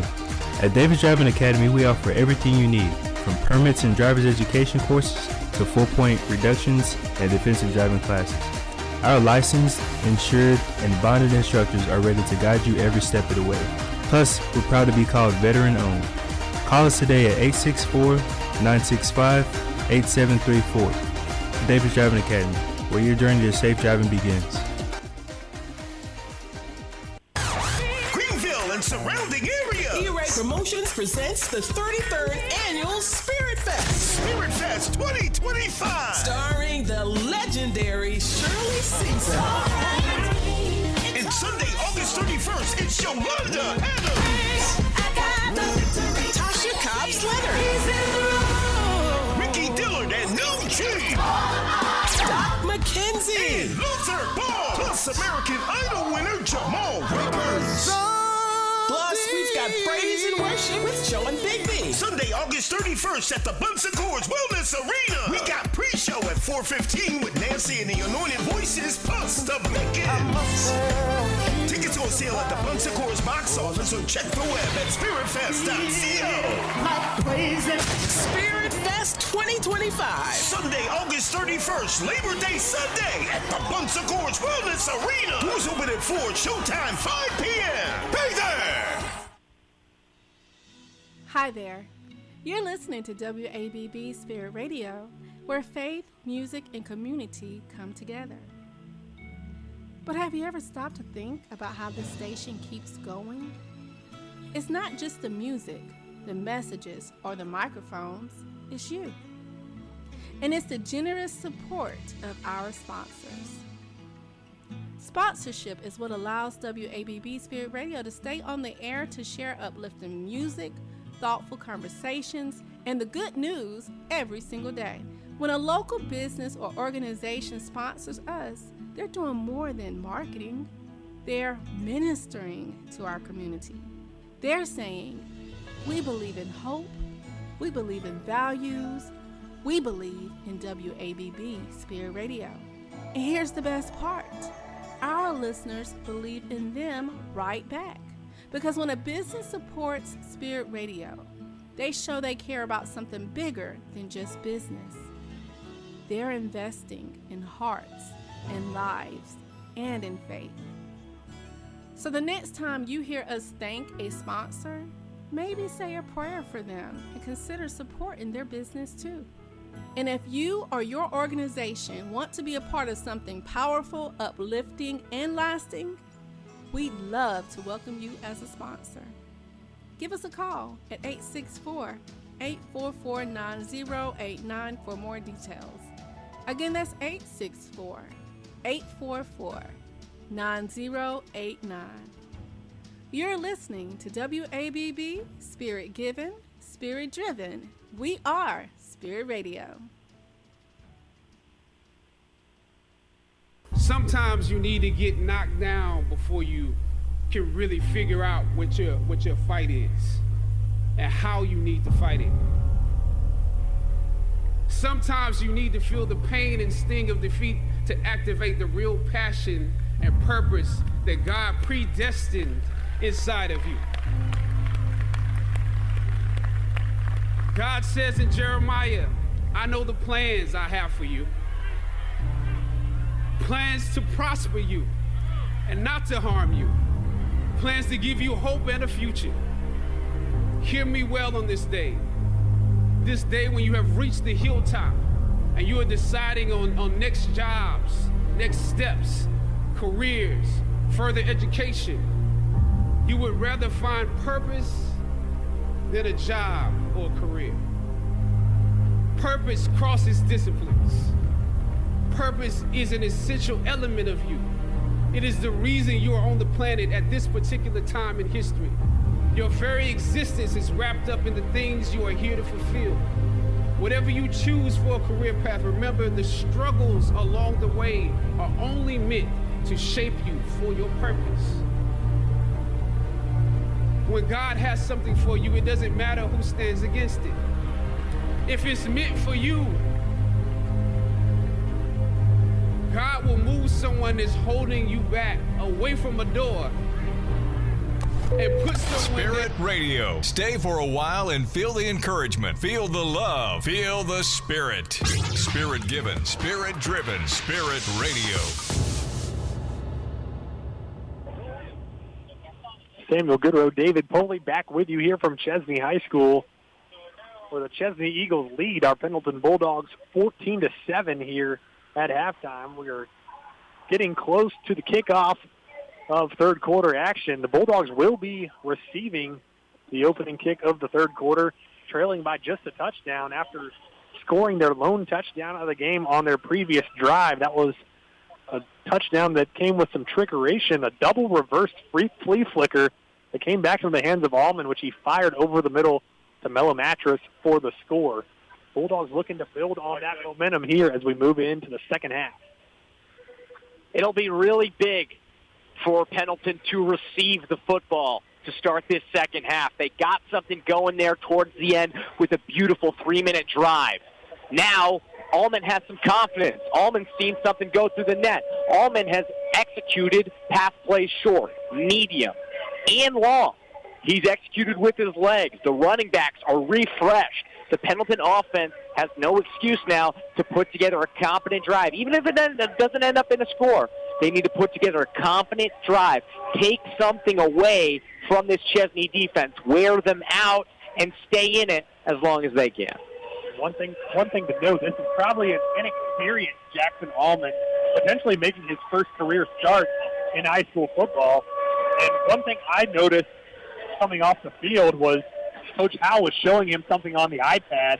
So we just got to remember this is a learning experience for Allman, and he's learning as he goes and gaining and building confidence as he goes. So hopefully that confidence is built as we go into the second half. Being the starting high school quarterback anywhere in the country, but especially down in the South, it means a lot. We saw an experience last year with Jace Gross. We see it here with Jackson Arnold, but plenty of confidence for him rest of the way.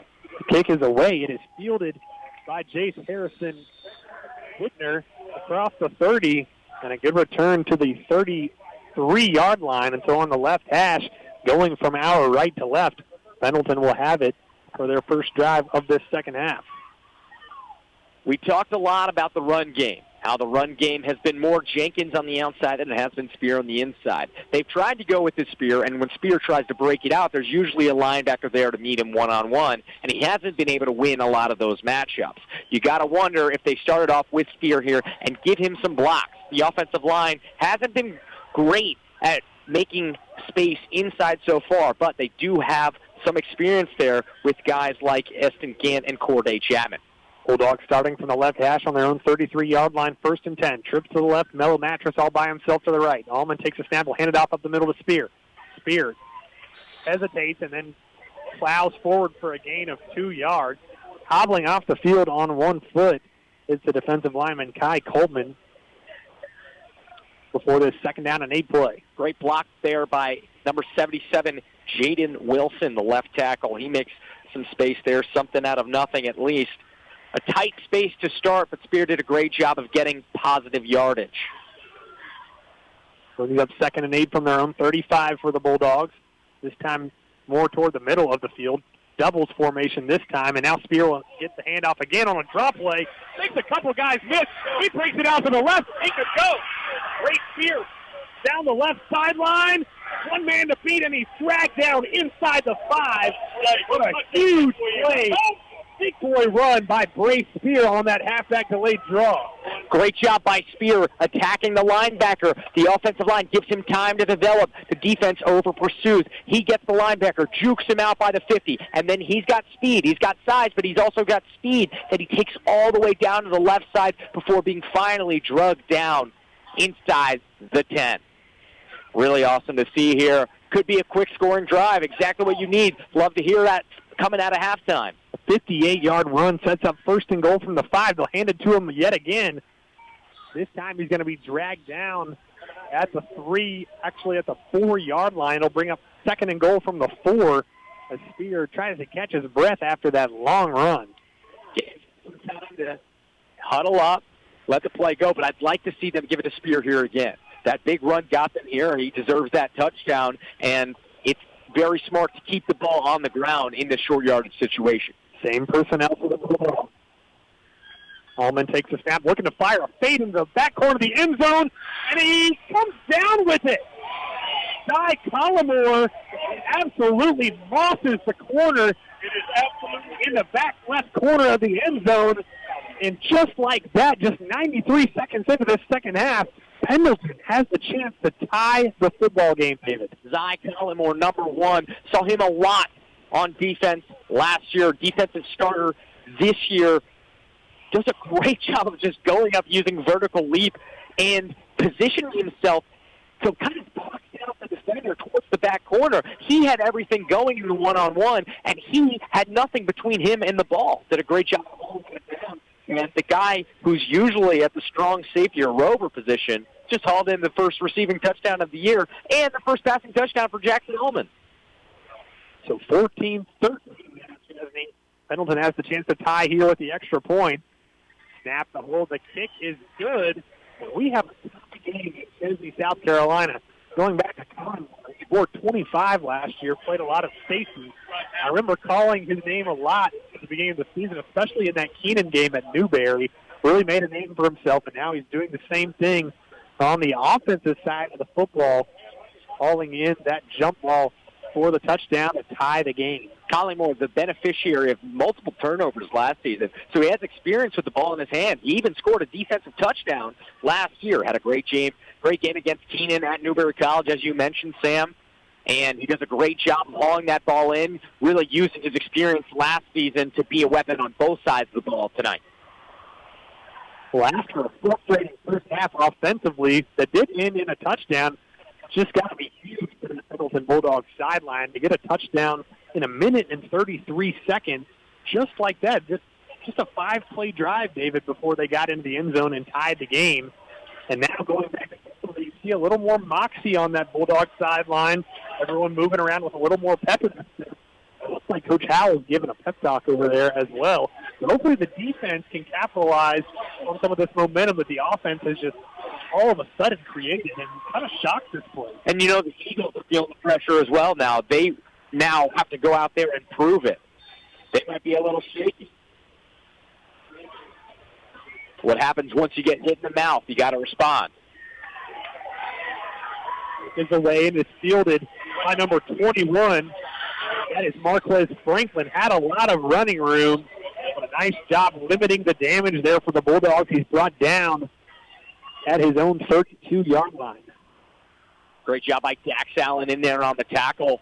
And the defense now has a chance to really change this game, flip it on its head, and get the ball back rather quickly if they're able to hone in on quarterback Evan Reese-Lawler, Cale Thrift, and DeMarco Staley, the backs and quarterback that have really been grounding and pounding so far this game. To spot the ball at their own 34-yard line, taking the snap and running it himself is Lauder, looking to get the edge, but not allowing him to, is Branson Wilson coming off the edge as the corner in pursuit. Did a nice job taking the far side of the field and ran down Reese Lauder, who's wreaked a lot of havoc with his legs. Just 3 on that play. Wilson has been in so many plays with his hands on a ball carrier from that rover position. The senior does a great job there of forcing Evan Reese-Lauder all the way out to the left side before he's able to find any open space and turn. Brings up second and 7 from the 36. This time they'll hand it off. Pendleton all over it yet again. This time number 53, Fisher Sailors, in to make the stop on Cale Thrift. Back-to-back, really good tackle. In the first half, the Eagles really targeted that left side of the Pendleton Bulldogs defensive line. They tried to do that here for the first 2 plays. Not by the time Sailors there on that play kind of swallowed 2 blockers and was able to take down the back as he was being blocked. Very impressive there from a guy who was a big-name player last year and continues to be this season. Empty formation for Lauder, fakes the handoff. He's going to fire over the middle now, and he has his receiver, Bland, over the middle yet again. Bland continuing towards this Pendleton secondary. This time a really strong possession catch over the middle. It's good enough for a first down. They're inching towards midfield at the 49-yard line. Great job by Blanton getting past the sticks, knowing where he is, and hauling that one in despite the contact. The defense a little bit caught off guard there. Maybe they expected something more over the middle. Maybe they expected Water to get out of there and run. But a great job by them moving the sticks on what was a long third down.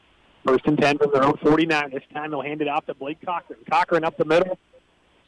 It's the second level, but not much more after that. Gains 3 yards on the play. Actually 4, and they'll bring up 2nd and 6. Fisher Sailors made the tackle again there. Got blown off on his left side and kind of blew back to the ball up the middle and was able to just on the ball carrier there, number 2, Blake Cochran, make that play. The 2 H-backs, one on each side. 2nd down and 6. Now motioning into the backfield is Thrift. Keeping it himself. Absolutely planted yet again is Potter. Straight up the middle of the field. And who was that made the play? That's Fisher Sailors once again. The big man is very locked in on the ball carrier. No matter who it is, he's in there and he's trying to make a tackle. Another huge play standing up to the top by Fisher Sailors. And it brings up yet another big 3rd down for the Bulldogs defense with the opportunity to get off the field. Sometimes when you can't win and get great penetration, your best ability after that is to make a tackle. Got a flag, and it looks like Trent Garner might have jumped offside. And that will be the call. Okay. On that motion that they like to do with the H-back into the backfield with the quarterback. So that makes the lives of Chesnee's offense a lot easier. Shortening a 3rd and 6 to 3rd and 1. A rare mistake like that from Garner, who's really a leader on this defense. Right, and now that completely opens up the play calling opportunities for the Eagles. They now can bring motion inside and go outside with short vantage points, or they can just bulldoze it up on the inside. So it is a tight play. Looking like that tush push, and that's exactly what the Eagles will do. And Lauder has more than enough for that 1st down across the 40-yard line. Had 10 guys there in tight, 2 H-backs, a running back, only 1 receiver out to the left. They take advantage of that heavy package, and they move the stick. Split backs under center, kind of reminiscent of an old-school wing tee. You know they like to run the ball. You know they can even bring out the option a little bit. And a great job there by the quarterback, Lauder, forcing the 1st down, just using his legs, and now he'll get a little bit of a breather. So another 1st down. As coming in now at quarterback is Caden Platt. 1st and 10 from the Pendleton 40 for Chesnee. Platt takes a snap, will hand it off to Thrift. Thrift looked to bounce it outside, but then he cut inside and was met at the 40-yard line by Collymore, coming in to make a really nice play. Collymore, who just caught the touchdown to tie the game for Pendleton on offense, making some plays on defense now as well. Collymore has a great job just standing Thrift up completely, quelling his momentum and planting him down to the ground. Great job by him using his legs, the strength of the lower body, which is so important for tackling and holding them just to a 2-yard gain on 1st down. Usually, Chesnee has had more big yardage, 4, 5, 6 yards on 1st down. Now, forcing it to maybe a more difficult situation now makes the play calling a little bit more uncomfortable for the Eagles. Evan Reese-Lauder back in at quarterback, and it's going to be a design quarterback run. He's showing off that speed, cut up to the left and now to the right. Comes up limping a little bit before he goes out of bounds. But man, he showed a burst of speed there as he got into the 2nd and 3rd levels of the defense. His cutback ability is just so special. The ability to go racing one way and then send defenders sliding as he goes back towards the other side of the field. He's done that so many times today on bootlegs, on design runs. It's been very special to see, and he now has his team responding to that quick touchdown by Pendleton inside the opposing 20. Chesnee back into the red zone. We'll set up shop 1st and 10 from the 18-yard line on the right hash. We will take a brief break here from one of our sponsors, and then we will have the rest of this drive for you right here on the Pendleton Football Radio Network, brought to you by Longhorn Steakhouse. Attention, ghost hunters. Imagine it's dark and you're being led by candlelight through a 200-year-old haunted plantation home. Sound scary? Sound fun? Don't miss your chance to be part of this once-a-year only event. Visit www.pendletonhistoricfoundation.org and purchase tickets to the wildly popular Pendleton Ghost Tours. Limited tickets will be sold, not for the faint of heart, and no one under 7 is admitted. Call John at 864-646-7249. Back with you from Chesnee High School. First down and 10 for Chesnee. We're all knotted up at 14 after the Zy Collymore touchdown reception on the previous Pendleton drive. Now the Eagles threatening themselves. Keaton Platt back in at quarterback. One receiver to the right and bunched up. Cale Thrift will take the handoff from his quarterback, Platt. Feet down to the 16-yard line. Really had to bulldoze his way for those 2 yards. Not an easy couple yards there for the senior running back. And this drive has taken a lot of time off the clock. About a 5-minute drive right now, and with their tendency to keep it on the ground, we could see it extended to 6 or 7 before the end of the third. Absolutely. They're taking their time and running the ball a lot. Milking this third quarter clock. 5:15 to go in the third quarter, and now back in the game is Evan Reese-Lauder as the signal caller. Takes a snap, looks to run. He bounces out. Down in the backfield is number 53. That is yet again really making a name for himself on this drive. In pursuit of the quarterback there, he didn't give it up. He just pulled him down by his shirt. Great get through by Sailors and able to use his grip strength to just drag Lauder down by the back of his jersey. Perfectly legal and perfectly executed by the big man. Now it's a third down and long. So in the red zone here, are you thinking about fourth down? You might have to. Are you thinking about passing it? Are you thinking about running it? Are you confident in your field goal kicker? We've got Keaton Platt back in. We see him throw the ball quite frequently when he's been in the game. Out of this third down and 12 from the 19. Platt takes a snap, and he will look to throw a fade ball to the corner of the end zone. Making the catch yet again is Braylon Blanton. He is having a career game. Another big catch, his first touchdown of the night. But that was in double coverage, and the Eagles just took the snap and threw it directly his way. Blanton did a great job of evading defenders, went back to the front post on the left side, but cut inside. The defenders did not do a great job of keeping the man there. I guess they over-adjusted to the ball from earlier where he caught that two-point conversion, but there they did not mark the man, and he was just able to follow the ball on the inside. So that was pretty unfortunate from the double coverage perspective, but a great job by Blanton hauling that in. The extra point is good, and so that pushes the Chesnee lead to 7 points, 21-14.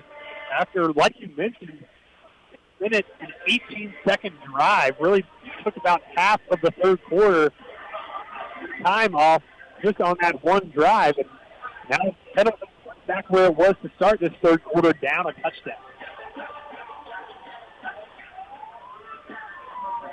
It'll be nice to see what Pendleton does here if they're able to replicate the same success with a big play. Most likely not, right? So they're going to have to be able to play methodical, to not get too tired. This is what conditioning is all about. This is the entire summer that you spent for, is a situation where you're down 7 in the second half, and you need to go and tie the game. You can't rely on just one miracle play, one player. It's a team effort, and it has to be there the whole way. On the kick yet again is Max Cantrell, back deep for the Bulldogs. Sam and Chase Harrison-Whitner. We've seen them both return a couple kicks. Lining up close to the football yet again is Cantrell. So we might see yet another short kick. Cantrell's kick is going to land at about the 26 and be caught there by Dax Allen. And Dax Allen, a little bit of run after the catch, but not much. He'll mark the ball at the 32-yard line. We'll give him the 33. So that is where the second drive of this second half will start. With 4 minutes and 11 seconds to go in the third, I'd say that Pendleton might have the speed advantage with a lot of their guys. They might have the agility advantage, and I think most importantly, they might have the energy advantage right now. You can see their offense very quick and jubilant to get back out there on the field while some of the defensive linemen for the Eagles huffing and puffing. Trips to the right for Pendleton to Sean Jenkins in the backfield with Allman. Taking the snap as Allman will hand it to Jenkins up the middle. Like we said at halftime, not much running room between the tackles. It's a 1-yard gain for Jenkins, and he comes up a little gimpy. He's going to actually go to the ground as he a little bit shaken up on that play. Might have pulled his ankle. Yeah, Jenkins tried to ride the back of number 77, Jaden Wilson, on the left side. And sometimes when you get so close to a big player like that and opposing tacklers are coming in trying to bring you to the ground, you can get banged up. Things can get mixed up. You got so many bodies there of these high-quality athletes that sometimes you can bang a bone on something else. Sometimes you can tweak an ankle. Sometimes you can just land awkwardly on somebody else or be pushed in a direction that your body did not intend to go. It'll be 2nd and 9 for the Bulldogs. Jenkins being helped off the field. Good to see him on his feet. 2nd and 9 for the Bulldogs from their own 34-yard line, trailing by a touchdown here on the road at Chesnee. These teams faced off last season in Cunningham Stadium at Pendleton, South Carolina. And the Bulldogs came away victorious 47-21, but both teams looking a lot different this season. Jackson Allman looking to lead his team to a comeback win. Allman takes a snap under center, will hand it off to Brace Spear. Spear having to try to evade a couple guys in the backfield, but ultimately is going to be tackled for no gain at the 34-yard line and bring up a 3rd down and 9 in an obvious passing situation for the Bulldogs. Yeah, that counter position not really able to take full effect. You know, they showed handoff one way, did Allman, and they went the other way, but the defense didn't fall for it. Taven Pissarro, the linebacker, number 6, in there on the tackle, and great form tackle. Stayed low, and now it's 3rd down and 9. Trips right. Zy Collins, the lone receiver, to the left. Allman takes a snap. A little bit of pressure, steps over the pocket, fires for Collins. Collins makes a and pushes off a defender, but then is wrestled down. It's amazing he even came down with that football because really was a little bit of a hospital ball there, but thankfully able to make the catch without being injured, and now he's a little bit shaken up. Allman had a lot of space to run to his left, tried to pump fake and was definitely caught off guard with the amount of decisions that he had able to make. Run it, go to the left, go to the right. He ended up deciding to throw it across his body to the other side, very short to Collymore instead of taking off. And you can see Collymore down after some contact at the end of the play. It looks like they're tending to the lower body there, Sam. Yeah, so while they tend to him, we'll take a quick break. On the other side, it'll be 4th and 6 from the Pendleton 37-yard line. You're listening to Pendleton Football, brought to you by Longhorn Steakhouse. Is your vehicle in need of a wash right now? Visit any Tiger Express Wash location in Clemson, Easley, Pendleton, or Seneca, and you can be through the tunnel with a clean, dry car in about 3.5 minutes. Plus, with the Anywhere Unlimited Fast Pass, keep that shine with a wash as often as you like at any of our upstate locations. Customers enjoy an eco-friendly, fun, jungle theme, and free vacuum use. Tiger Express Wash. More locations, same quality care. Why not beat the heat with a cool sweet treat? Kitten Chili, your hometown traditional ice cream truck, for your next event. You can find and like us on Facebook and call 864-844-4384 to book us for your next event. That's 864-844-4384 for Getting Chili Ice Cream. Liberty Hall is a 10-room bed and breakfast with ensuite bath and Pendleton, available for those traveling to our area and local getaways. Liberty Hall is a great location for wedding receptions, corporate meetings, parties, and events. Call Liberty Hall today for your next event. Sam, we're back with you here from Chesnee High School, where the Bulldogs trailed the Chesnee Eagles 21-14. Ahead of this 4th down and 6 from their own 37. Coach Al will send out the punt unit. So Sam Jennings on to punt to Brandon Blanton. We've seen Blanton with some nice returns. Scores that last touchdown to give Chesnee the lead. Has an opportunity to do something here if they give it to him. Good punt to the back of the 30 and roll down to the Chesnee 27-yard line. Another good punt by Sam Jennings. Got a couple of those long, pretty good ones. Absolutely a must-stop drive for this Pendleton defense. if they want to stay in this football game. Yeah, they got to make sure they're staying on Blaine. He is clearly a threat. Picked up a huge first down to start the drive for the Eagles, and obviously ended up in the end zone, scoring while he was double covered. So they have to make sure that they are still harassing in the backfield, but staying on Blaine longer than just the designed route, because that guy can move and make something happen when things break down. First and 10 from the 26. Lauder's going to take it himself after taking the snap. Just QB power directly up the middle, showing off that speed, and he's across the 30 to the 33-yard line. Nice game, second down and 4. We've seen Lauder come out for plays at a time, and a lot of that has to be because he's been taking so much damage. This guy has been really essential for the team. He's put the team on his back in certain situations, just carrying the ball over and over and over, just running into the defensive line, and he's been making things happen, but that's definitely carrying on it. Taking the snap this time and handing it out to number 23. That is DeMarco Staley. And a nice job swarming to the football by several Pendleton defenders. Out of bounds short of the line of scrimmage or a loss. And the clock will stop momentarily because of that. So that helps Pendleton. As we approach the fourth quarter, time is becoming less and less of their friend. Minute 38 remaining in the third quarter. And a huge third down and 5 for this Pendleton defense to try to get this team off of the field. One receiver to each side, an H-back on the right side, and a running back in the formation. Lauder's going to keep it himself, looking to bounce it outside to the right. He gets the edge, but it looks like he's going to be just short. He was forced out of bounds. They might give him the first down, actually. It'll be really It's going to be really close. I think they might give him that to the edge, and if not, it'll be a yard short. So it's 4th down and 1. So a massive play in this football game. I think that they're going to stay out there, and I would expect Tushbush fully with those big backs behind Lauder and his ability to just get low and chug through. But, of course, the Bulldogs know that, too. They substitute 3 guys in. It looks like a heavier package, so I think you might be onto something there. 4th down and 1 from their own 36 here with 90 seconds remaining in the third quarter. And at the very least, they're going to try to get Pendleton to jump off sides, which they have done a couple times already tonight. Lauder under center will take the snap. Looking for that push. He's not immediately. He's not going to get there. The ball comes out at the end. I think he was already down, but nonetheless, he was short of the line of game. What a huge point on the Pendleton defense. The thing about the tush push is it's not trying to get you on trickeration.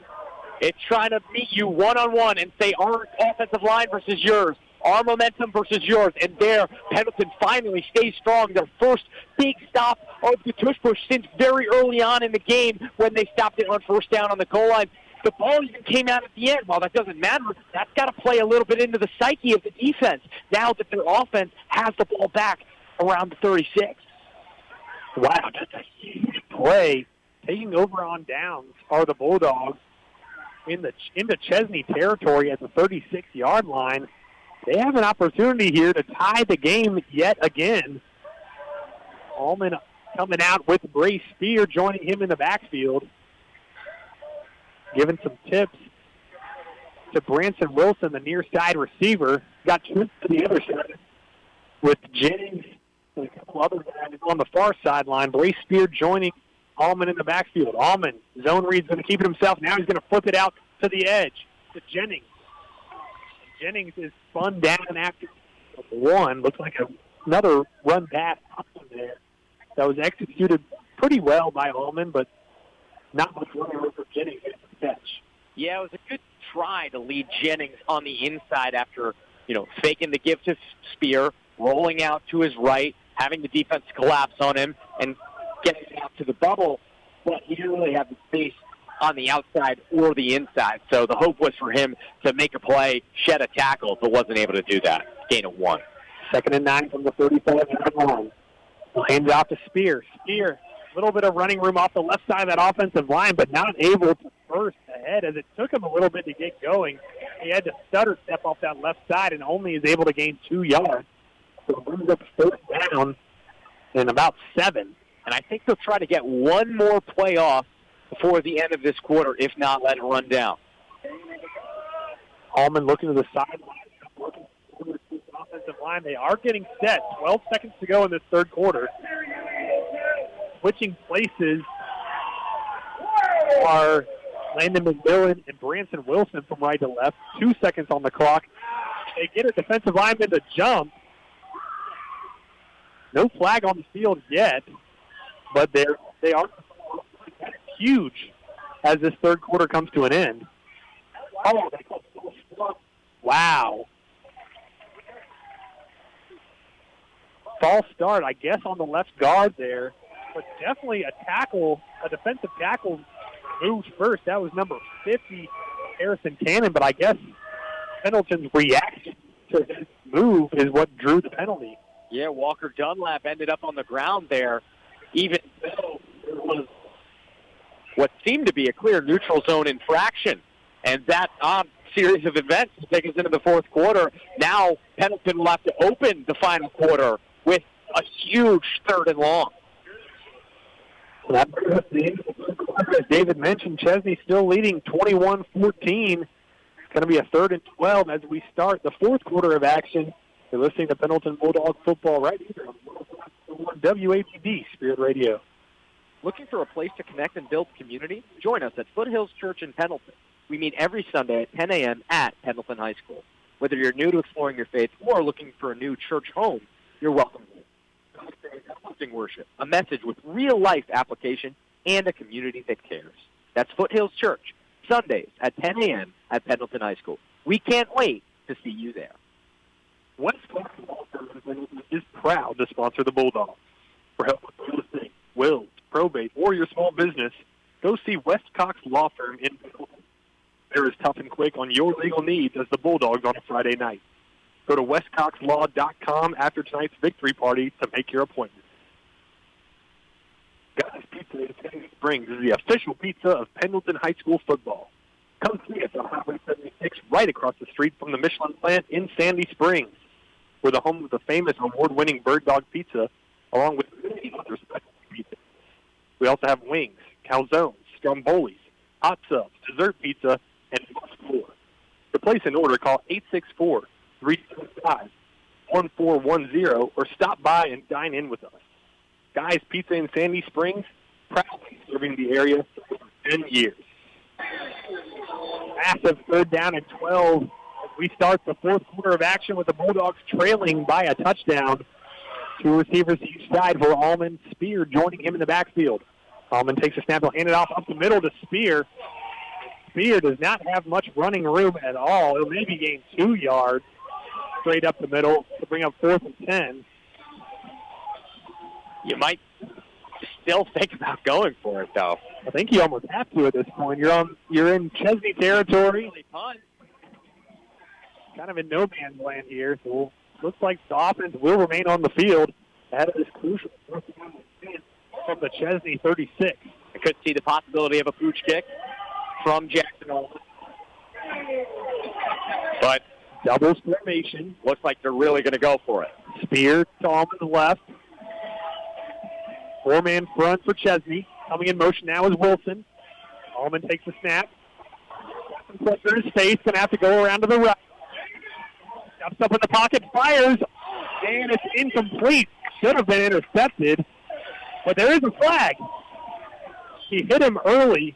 The defensive back hit early. That's going to be a 15-yard penalty and an automatic first down. That's a huge pass interference call because it didn't really look like Allman had anything there. Flushed out to his right, had multiple defenders in his face, had no space against the sideline and just had to make a throw, and due to that shove, they'll get a first down.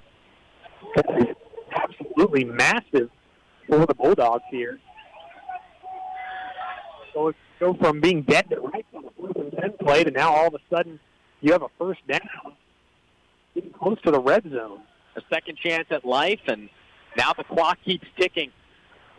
It'll be 1st and 10 from the right hash for the Bulldogs from the Chesnee 21-yard line.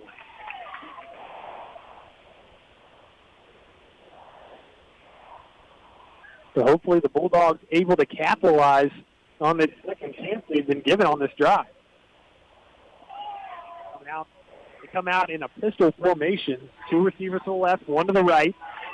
Allman under center with Brace Spear behind him at running back. Looks like this ball's probably going straight to Spear. Allman takes a snap, stays up the Spear, leg out to the left, has a man wide open. That's Sam Jennings. Catches it at the 9-yard line. The ball comes out, but it's recovered by the Bulldogs. Number 13, Landon McMillan. Johnny on the spot there, recovering Sam Jennings' fumble for a touchdown. What a play. They lined up like they were going to give it to Spear, but they used that great fake by Allman as he rolls out to his left, executes to a wide open Jennings. The Eagles fell for that play fake hard, and Jennings was wide open, and he used his burst of speed to cut back by the 10-yard mark on the field and go in the end zone. Hang on to that, but a great job by McMillan taking on it, and we have an opportunity for a tie game pending this extra point. Just a massive terrible mix there. You go from a 4th and 10 that looks all but dead, then a pass interference to be life. And then just another roller coaster of emotions on that last play. Jennings, like you said, wide open, looks to be walking into the end zone, loses the football, and then McMillan there to score the touchdown. So a big extra point coming for the Bulldogs. Kick is up, and the kick is good, and we are tied in Chesnee with 10:44 to go. Got to really commend Coach Al and the staff for re-energizing this Bulldog squad that started off so flat. Just nothing really doing until about 3 minutes left in the first half on offense. The defense has also stayed with it. Guys like Fisher Sailors, guys like, of course, Brent Garner, making plays, providing high motor pressure on the defensive line and letting their defensive backs come in and make tackles. So now with Chesnee in the ball back, their offense has been rolling a little bit. It'll be a matter of who breaks first. Absolutely, and the momentum all on the Bulldogs side as of right now. It's really been back and forth in this second half. As we came into the second half with Chesnee leading 14-7, Dy Collymore tied the game on his jump ball touchdown on the opening possession of the third quarter. And then Blanton fires right back for Chesnee to cap up a long drive and put Chesnee back in front with 4:15 to go in the third quarter. And now Jennings fumbles that turns into a McMillan touchdown.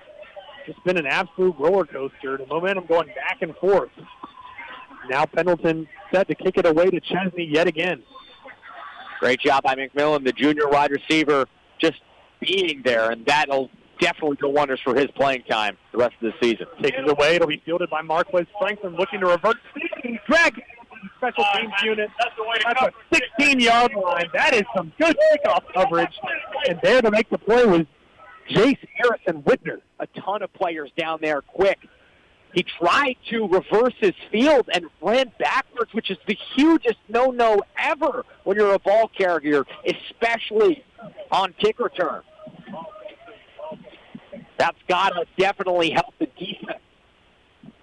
So Chesnee going to start off deep in their own territory at the 16-yard line. Worst field position starting to drive by either team so far tonight. 30 minutes to go. 1st and 10, Chesnee from their own 16. Lauder takes a snap. He'll fire quickly to Bland on the outside. Bland makes the first guy miss.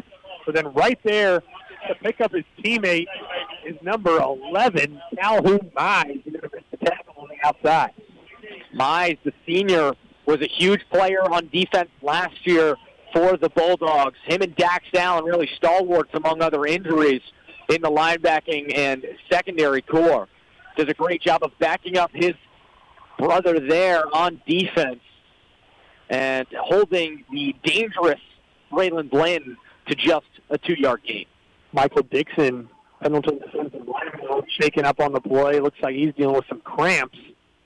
We'll take a quick break before we get to him. Up here in Chesnee with 10:24 to go. You're listening to Pendleton Football, presented by Longhorn Steakhouse on 105.1 WABB Spirit Radio.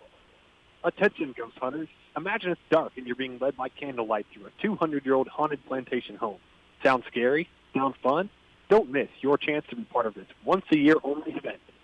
Visit www.pendletonhistoricfoundation.org and purchase tickets to the wildly popular Pendleton Ghost Tours. Limited tickets will be sold. Not for the faint of heart. and no one under 17 will be admitted. Call John at 864-646-7249 or visit www.pendletonhistoricfoundation.org today. Pendleton Foundation, preserving and interpreting Pendleton's history. Go Bulldogs. Is your vehicle in need of a wash right now? Visit any Tiger Express wash location in Clemson, Easley, Pendleton, or Seneca, and you can be through the tunnel with a clean, dry car in about 3.5 minutes. Plus, with the Anywhere Unlimited Fast Pass, keep that shine with a wash as often as you like at any of our upstate locations. Customers enjoy an eco-friendly, fun, jungle theme, and free vacuum use. Tiger Express Wash. More locations, same quality care. Michael Dixon being helped off the field. Out of a 2nd down and 8 from the 18 for Chesnee. From their own 19. Still tied up at 21 here at Chesnee. Lauder takes the snap to the right side, showing off that speed down the far sideline. One man to beat, and that one man will angle him out of bounds. That's number 16, Savion Johnson, saving a touchdown there. Just a great shot using his speed on the outside. Froze the linebacking core as he went in between his right guard and right tackle, only to immediately bounce out and just go straight up on a breakaway, crossing midfield. Crosses midfield, like David said, into Pendleton territory at the 42-yard line on the first set of things. A huge play, and now there's another Pendleton Bulldog down on the Pendleton 35. So in the third quarter, I really thought that the Pendleton conditioning stood out. But as of recently, there's been a bunch of players down with cramps. So maybe you need to make sure that they're getting hydrated.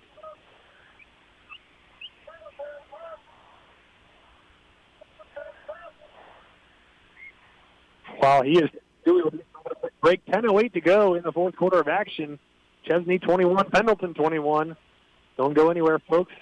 Stay tuned for the rest of this thrilling 0 minutes between Chesnee and Pendleton. You're listening to Pendleton Bulldog Football, brought to you by Longhorn Steakhouse. West Cox Law Firm in Pendleton is proud to sponsor the Bulldogs.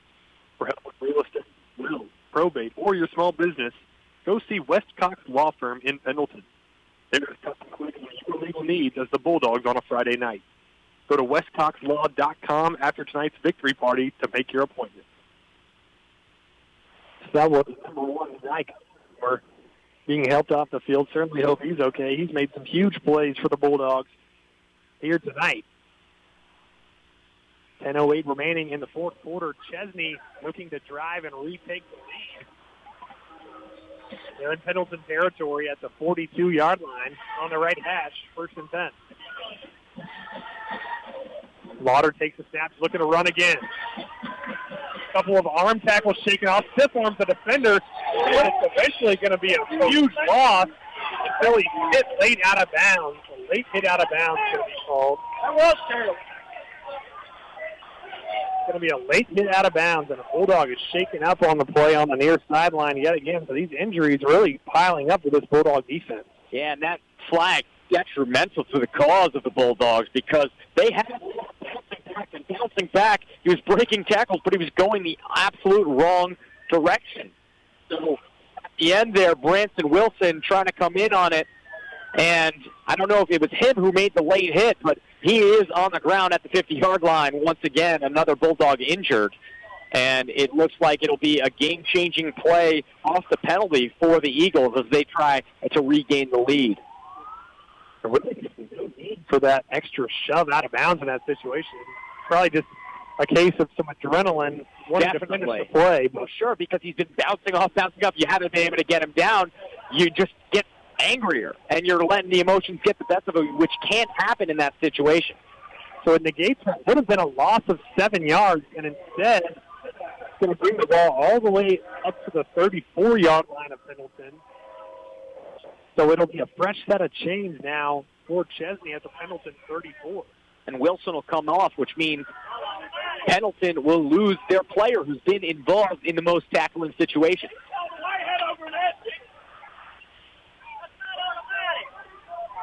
4 men on the defensive front for Pendleton as they start to get adjusted. Conversation being had between Pendleton's coaching staff and the White Hat official. Pendleton not happy about something. Lots of time taken here, Sam, before the officials get things going. Whistle still not blown. I mean, we're just 2 minutes into this fourth quarter, and it seems like it's taken 20 minutes. No doubt about that. You could see some of the players looking to their respective sidelines, trying to figure out what's going on. The chain's still not being moved. And now it looks like 2. Yeah, it's 1st and 2 for Chesnee on the Pendleton 34-yard line. Handed off to Thrift. He has some room on the left sideline across the 30 up to the 25 before being shoved out of bounds.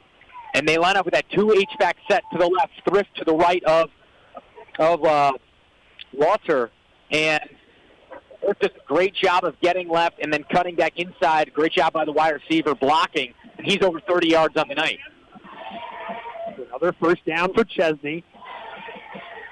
Now down to the Pendleton 25-yard line, knocking on the door of the red zone yet again. Game which Pendleton has not yet led. Chesnee's had a couple leads.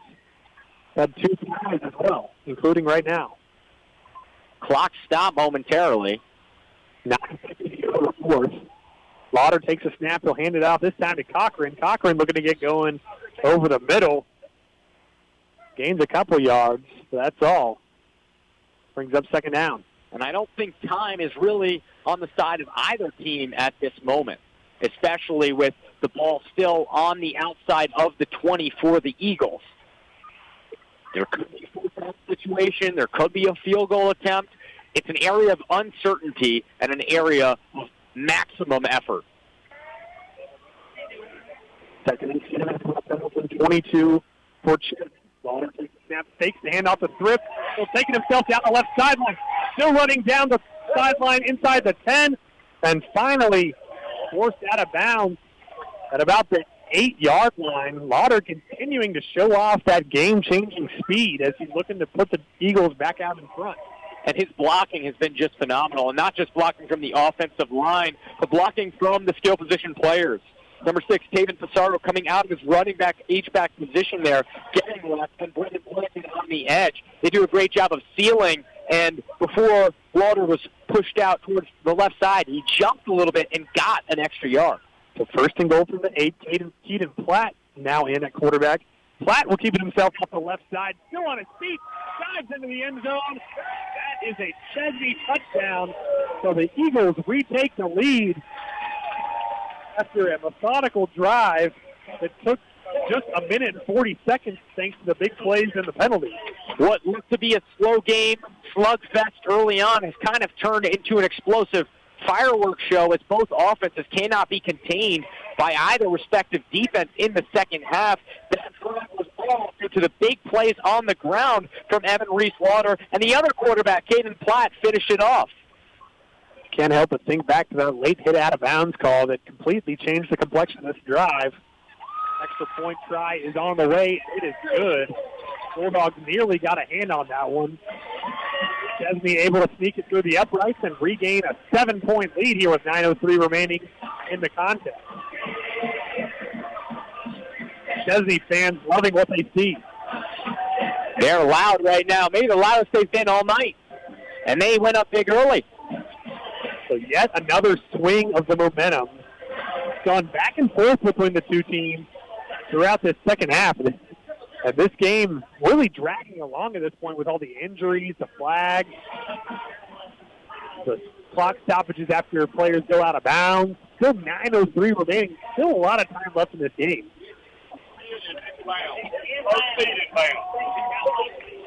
This game has been going on for about 2 hours and 20 minutes at this point. It is 9:50 p.m. Eastern time. So with 9 minutes of football time left, we could be approaching the 3-hour mark by the end of this one. Definitely inside the responsibilities. Max Cantrell on to kick it away for Chesnee, who will do that short kick yet again. This time it'll be fielded by Dax. Still on his feet across the 50.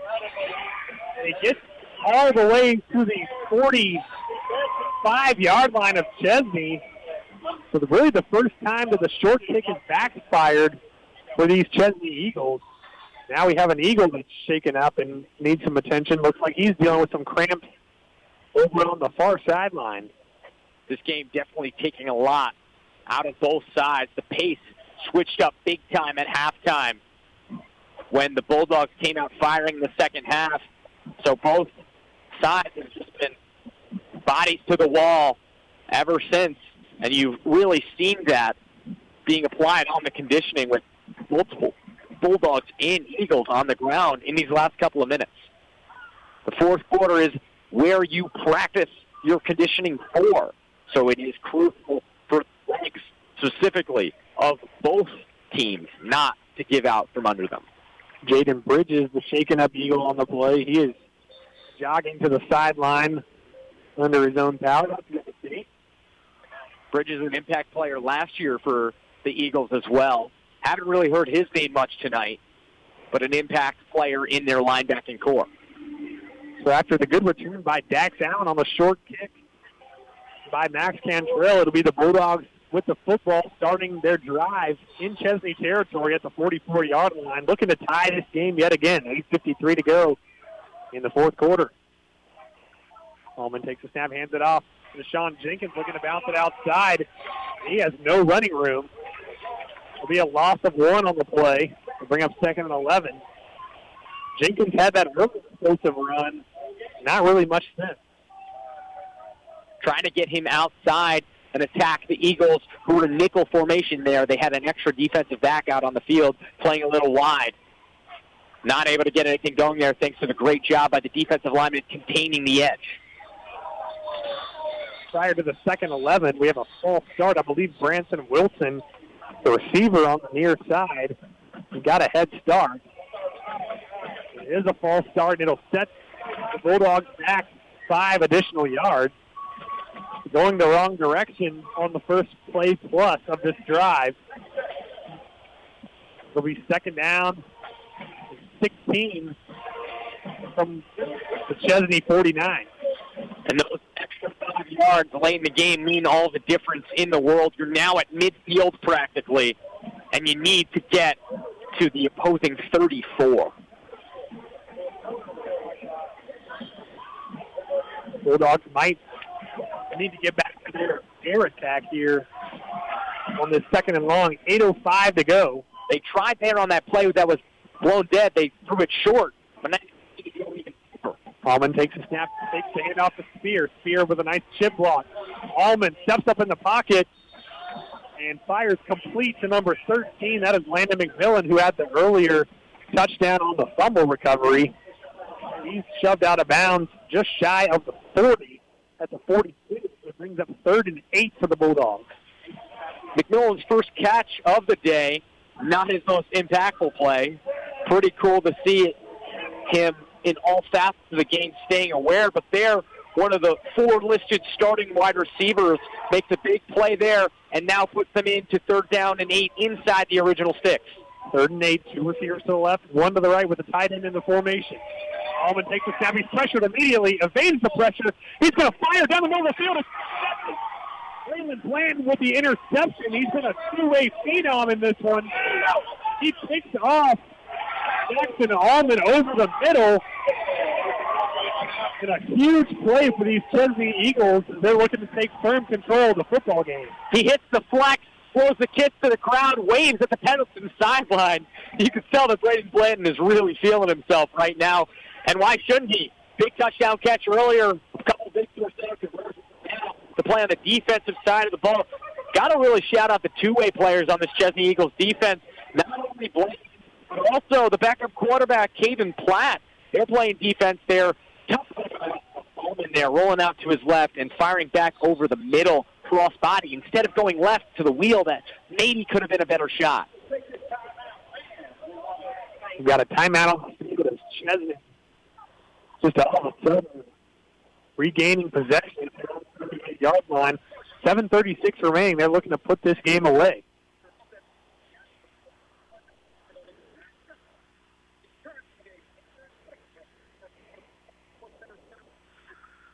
Now a little time for both teams to recollect themselves. For Chesnee to focus completely shifts now to running out the clock, to milking everything you have, to keeping the ball on the ground, and almost avoiding those huge plays. Like, you don't want to get too ahead of yourself. You don't want another 60-yard touchdown run and immediately give the ball back to the Bulldogs offense, who, despite that turnover, has been pretty good all game, especially since the start of the second half. And the ability to just ground and pound it with your style of offense. So you want to keep it there. For the Bulldogs now, this defense has to be more aggressive than ever before. First down and 10 for Chesnee from their own 38-yard line on the left hash. 7:36 remaining in the game. They're looking for a long drive to put this game away. Bulldogs have trailed by as many as 14 tonight, but have just not gone away. The offense has kind of settled into its own throughout the game. First and 10 for Chesnee. Taking the snap is Lauder. Makes a guy miss on the left side and out of bounds to the 45-yard line. Pushing him out there is Dax Allen. Does a great job coming from his linebacker position on an angle to his right. Will mark him short of the 45 to the 43. Nonetheless, gain of 5, and it'll be 2nd and 5. Lauder will get a breather here, and they'll go with Platt. Platt in that tight formation with 2 H-backs to the right side of the offensive line.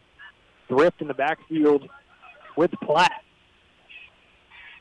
Clock adjustment gets it to 7 minutes and 29 seconds. A lot of clock adjustments here in this game. Takes the snap, hands it off to Thrift. Thrift has enough for a first down. A big run off the right side of that offensive line.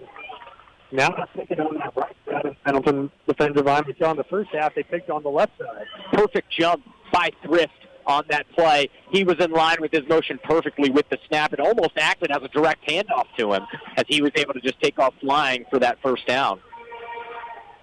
And they just want to keep that clock running. Take your time in the huddle. Take your time on the ground. Make sure everything is executed.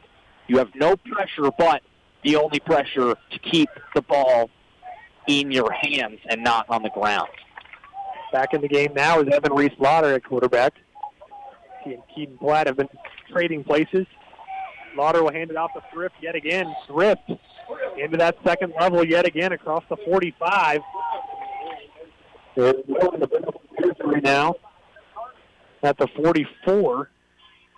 Clock still moving. It brings up second down. Pendleton might have to think about sending more players from the linebacking court down closer to the line, making sure they're creeping up as if you have to fill out on the run and risk being caught off guard by a deep pass. So that takes the snap, will keep it himself off the right side. Wellington blocks side and forced out of bounds at the 40-yard line. Will bring up 3rd and 2, and the clock will stop yet again. Great job by Savion Williams running Lauder out to the boundary and using his right arm to push him away, kind of keeping him at bay out of bounds. Huge 3rd down here.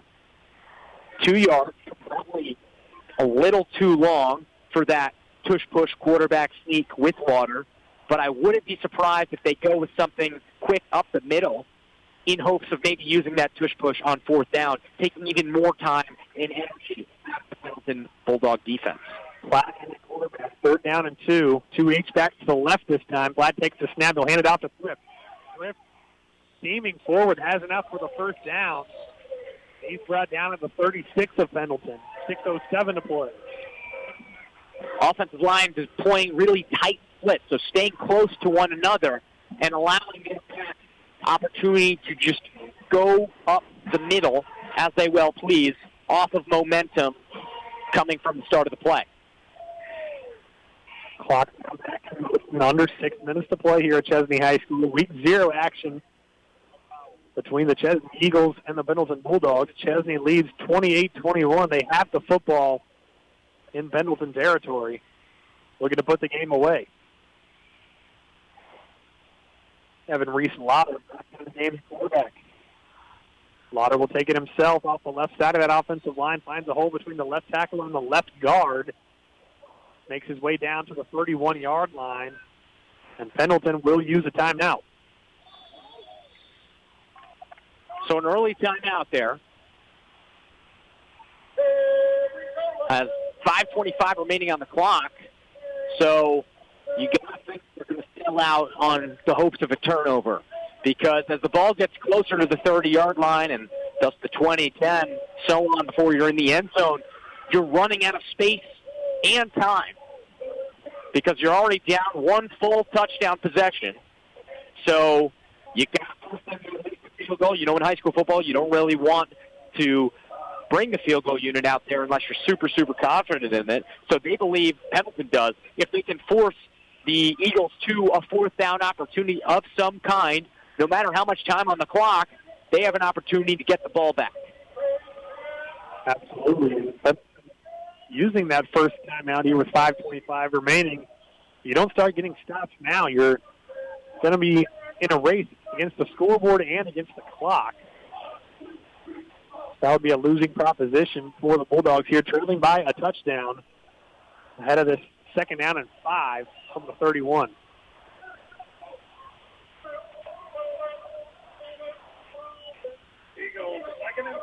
Keaton Platt back in at quarterback with Cale Thrift joining him in the backfield. H-backs to each side, shoring up the offensive line. Takes the snap, he'll keep it himself. Platt off the left side is dragged down by Trent Garner. Looked to get the edge, but Garner able to tackle him short of the line of the game. Great round tackle there by Garner, but a better job almost by Platt staying in bounds, letting that clock leak away. And now a third down and short. They have the personnel to do what they want to do, and I wouldn't be surprised if number 8, Lauder, comes right back into the game. And that he does. Lauder replaces Keaton Platt. Saw the Bulldogs get a couple big stops in these situations earlier in the game. They got them back in the game. They'll sure need another one here. Lauder not under center here, so they could be trying something other than the tush push. Lauder in the shotgun. He'll run it out to his right. Has more than enough room. Makes a couple guys miss. And is finally tackled at the 12-yard line. Just showed off that burst yet again, straight up the middle. And get him late early for Pendleton. Ball now inside the 15. The Bulldogs really in a do-or-die situation. They have to find a way to get the Eagles to a fourth down. That's their only hope. They have to find a way to get them to a fourth down. But the long time the Eagles attempted a pass. You almost have to step out to the run. Absolutely, you have to. Get guys closer. Bring the linebackers up. Even bring the DBs up if you need to. Platt right back in quarterback. Platt will keep it himself. He cuts inside. He steamrolls ahead to the 7-yard line before finally being tackled down to the 6. And Chesnee just able to rotate quarterbacks in and out to give the other a breather. And so they have the fresh legs to run those quarterback keepers, and it's been successful for them so far. Two talented quarterbacks with decent speed. Obviously, Lauder more of a burst. Big play player has those long strides that we've been noticing here. But Platt also able to keep everything going smoothly with the offense, take tight control of the ball, and he does a great job of fighting off the initial tackle before the gang tackling comes in from the Bulldogs. So second and 4 from the 6. Chesnee does have an opportunity to get a first down without scoring. Line of gain is to 2. Lauder back in himself. Shakes off a tackler, but then is tackled at the 5-yard line. It'll bring up third down at the 5. Third and about 3. with 3 minutes to play. Bulldogs not electing to use one of their 2 timeouts.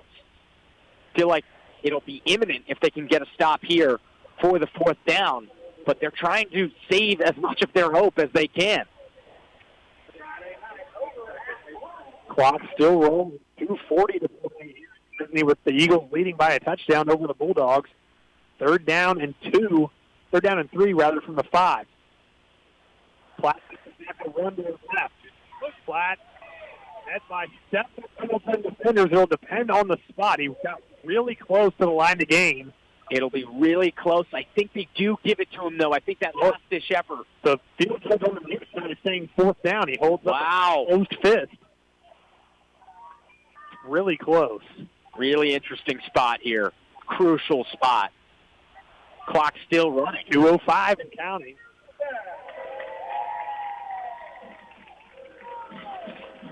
So they do give them the 1st down, and that is a crusher for the Bulldogs. I thought they had a 4th down try. Now with 2 minutes left. Not much they can do. 1st and goal from the 2 for the Eagles. You think you take as much as you can away from this play specifically. Maybe take it down to a minute 40 before snapping the ball, and you try to punch this one in, give the kids a pass to the Bulldogs, unfortunately. Evan Reese Lauder in the shotgun. 1:40 to go. They take the snap right at 1:40, and Lauder boxes into the end zone. Puts the game away for the Eagles. They take a 34-21 lead with 96 seconds left. Just a great drive there, methodical, well thought out. The blocking was great. The idea to rotate the quarterbacks more than any other drive this game was great, keeping them both fresh, both reliable legs, both athletes and playmakers that head coach Brett Chappell is confident with the ball in his hands. You don't really see that a lot from quarterbacks. You know, usually quarterback is, hey, get it out. You're the orchestrator of the offense. You're the field general. But now these are 2 really great athletes that are used effectively as wildcat backs as well as effective throwers. And Farrell's extra point is good, and Chesnee leads 35-21 with a minute 36 to go. Chesnee fans coming alive as the band is playing. Sideline crowd. Chesnee looking to cement a victory that will be sort of a revenge game from last year where they traveled to Cunningham Stadium in Pendleton and were beat down 47-21 in the home opener for the Bulldogs. Kind of returning the favor here in front of their home fans here this year in 2025. Looking for a split in the home and home, and it looks like the Bulldogs do still have an opportunity. They do still have 2 timeouts, and if Allman is able to throw the ball, that's what they're going to need to do, throw the ball effectively down the field quickly and probably under a minute. You probably only have a minute before an onside kick attempt. So onside kick, we've seen crazier things in the world of football.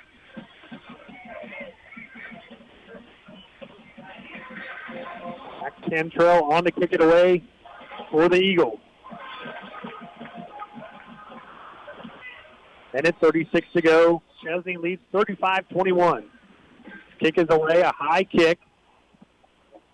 Going to be fielded by Calhoun Mize. Calhoun Mize reversing course to the far sideline. Shoved out of bounds to the 45 against the brick wall. Definitely a late hit out of bounds, and now a scuffle between both teams on the Pendleton sideline. A lot of extracurriculars over there. Yeah, a lot of contact, a lot of heaving and hawing after that play. There was a ton of black and gold on the white and gold sideline. The officials coming together to sort out what the verdict is going to be here. We got an official with his hat on. I did a great job of taking that return from the right side to the left, moving upfield. Great return. They'll get the ball at about around the 45 before the penalty. I believe that initial penalty is going to be on the Eagles for a late hit, but who knows? That second penalty could be on the Bulldogs and be offsetting. We'll have to wait and see. Huge call, though, because not a lot of time came off the clock. Only 8 seconds. Yeah, if you're able to score a play or two, it's not over. especially if you get the ball deep in enemy territory on your first play of an offensive drive.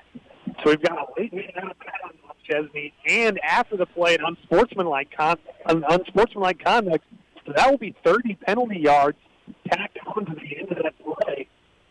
So they're walking the ball all the way down to the Chesnee 25-yard line and putting the ball down there on the left hash. And what an incredible place to start for the Bulldogs. It's like a raft just got thrown over the boat, and you have a little bit of life before. You still got to swim there. You have some ways to go, but you got a raft.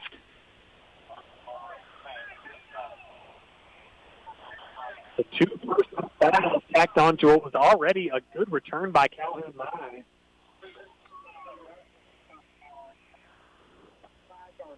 So it'll be Bulldogs football on the 25-yard line, trailing by 14 points with 1:28 to go. And now a team huddle for Chesnee on the 30-yard line. Coach Brett Chappell really talking to his players, everybody urging them to come in here. And a call to his team to fire them up, keep them disciplined, and hold the Bulldogs for this last stand. While the Bulldogs, their offense is out there ready to go. Coach Howell giving his quarterback and receivers and even Bray Spears some final instructions. The Bulldogs are in desperation mode here. Got to score quick within these first few plays if you want to have a chance at winning this football game. Wouldn't be surprised to see something super creative. Not flea flicker like we saw earlier, but flea flicker-esque from Coach Howell and company to get this ball through to the end zone quickly. Allman in the shotgun, doubles formation. Now Sam Jennings motioning right to left. Spear in the backfield. Allman takes the snap, has plenty of time in the pocket. Pump fake, fires for the corner, and it falls incomplete. He was looking for Jennings, sort of a wheel route there down the left sideline. The throw came up well short, and it falls incomplete. It'll be 2nd down and 10 with 1:20 from the same spot. Great play call there, going from a double set to bringing trips to the left, disguising Jennings as the inside receiver in a three-man set, giving him space to take out a defender who maybe isn't really, confirmed or locked in on who he's covering in that situation. He's able to take it up towards the boundary, towards the front goalpost, but not able to get anything going there. We'll try it again. 2nd down and 10, double formation for the Bulldogs yet again. Allman takes the snap, has some pressure in his face, steps around. That will be backward. Still has the football at the 25. Now he's going to pull it down and run and get out of bounds after getting enough yardage for a first down. Actually, they'll mark him a yard short, maybe 2 yards short. So we have another Bulldog shaking up. This time it is number 13, Landon McMillan, who we saw with the fumble recovery for a touchdown earlier. Allman did a good job of hanging on to that one because he really did have nothing. I mean, maybe he had a window early on, but he wasn't in a position to really do anything with it. So he had to scramble outside and was able to get out of bounds. That's the most important thing for him, to get out of bounds. Clock stops with a little over a minute. So they have a 3rd down and short, very close to the zone, with an opportunity to score if needed. And this injury timeout, although very unfortunate for McMillan, looks like he's just cramping up. Hopefully nothing worse than that, but does actually provide the Bulldogs a little bit of time to talk things over and draw up a well-executed play. So it will be a 3rd down and 2 for the Bulldogs from the Chesnee 17, still trailing by 2 touchdowns. Now just 1:09 remaining. If it's going to happen, it's got to happen in these next couple plays. McMillan still getting stretched out in the end zone towards the Chesnee sideline. And checked down by a couple players.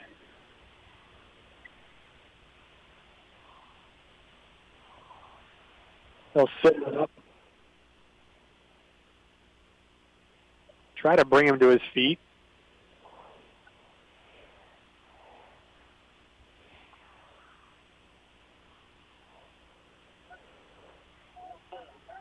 Certainly it looks like him.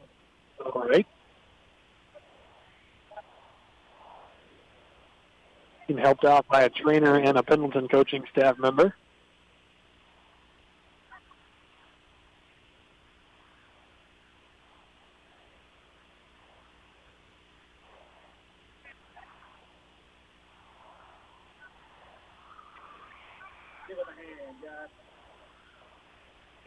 The opposing Chesnee crowd now giving McMillan a hand as he's walked off the field. Says a lot about the partnership between both these teams, despite the physical nature of the game and a little chippiness earlier. Chesnee leads 35-21. They've been with us for the entire broadcast. It was a back-and-forth game until the fourth quarter. Chesnee struck first with a Lauder rushing touchdown to start the second quarter. He added another rushing touchdown with 6 minutes to go in the second quarter to push it to 14-0. Then Jackson Allman had a touchdown pass on a trickeration play, a flea flicker caught by Mellow Mattress with 14 seconds left in the first half. Pendleton then tied up in the second half on a touchdown by Zy Collimore with 10:26. Then Braylon Blanton took the lead back for Chesnee, 21-15. And then yet again, Landon McMillan, the shaken up Bulldogs, tied the game for the Bulldogs, and it's been all Eagles ever since. Ready to get back underway. 3rd down and 2, 1:09 to go in the game. Bulldogs feeling a touchdown. Allman takes the snap. Another flea flicker. Allman has it again. He's going to fire for the end zone, but tripped up is the intended receiver, Branson Wilson, and it falls incomplete. It'll be 4th and 2. They try that flea flicker again, but this time the Eagles all over it. A little bit bumped there, but very unintentional below the waist. So it looked like it wasn't a pass interference. It's more like they both got tripped up running over each other. So no call there. 4th down and 2. This is the game. All intents and purposes right here. This is the game. They need to at least get the first down, but by all means, they're probably going to go for the end zone. 3 receivers to the left, 1 to the right for Allman, who's joined in the backfield by Spear. 4th and 2 from the Chesnee 17-yard line. Allman takes the snap, handed to Spear. Spear looking to turn his legs, but I don't think he got there. It's going to be really close. They're going to mark him short at the 16-yard line. And for all intents and purposes, that is going to end the Bulldogs' hope at coming back in this one. When you're in a short yardage situation and you need a first down, you go to your guy, Bray Spear, but in that short yardage situation, you really haven't had the ability to get Spear going. You've been passing the ball a lot, so a very tough decision there. You can understand the play call either way, but an unfortunate outcome there and a great stop by the Eagles' defense. Keep the ball back to Lauder and company, and they'll just kneel this ball out. A couple of kneel downs away from this game going final. Chesnee up 2 scores, 35-21 on our Bulldogs here in Week 0 to kick off the 2025 Bulldogs football season.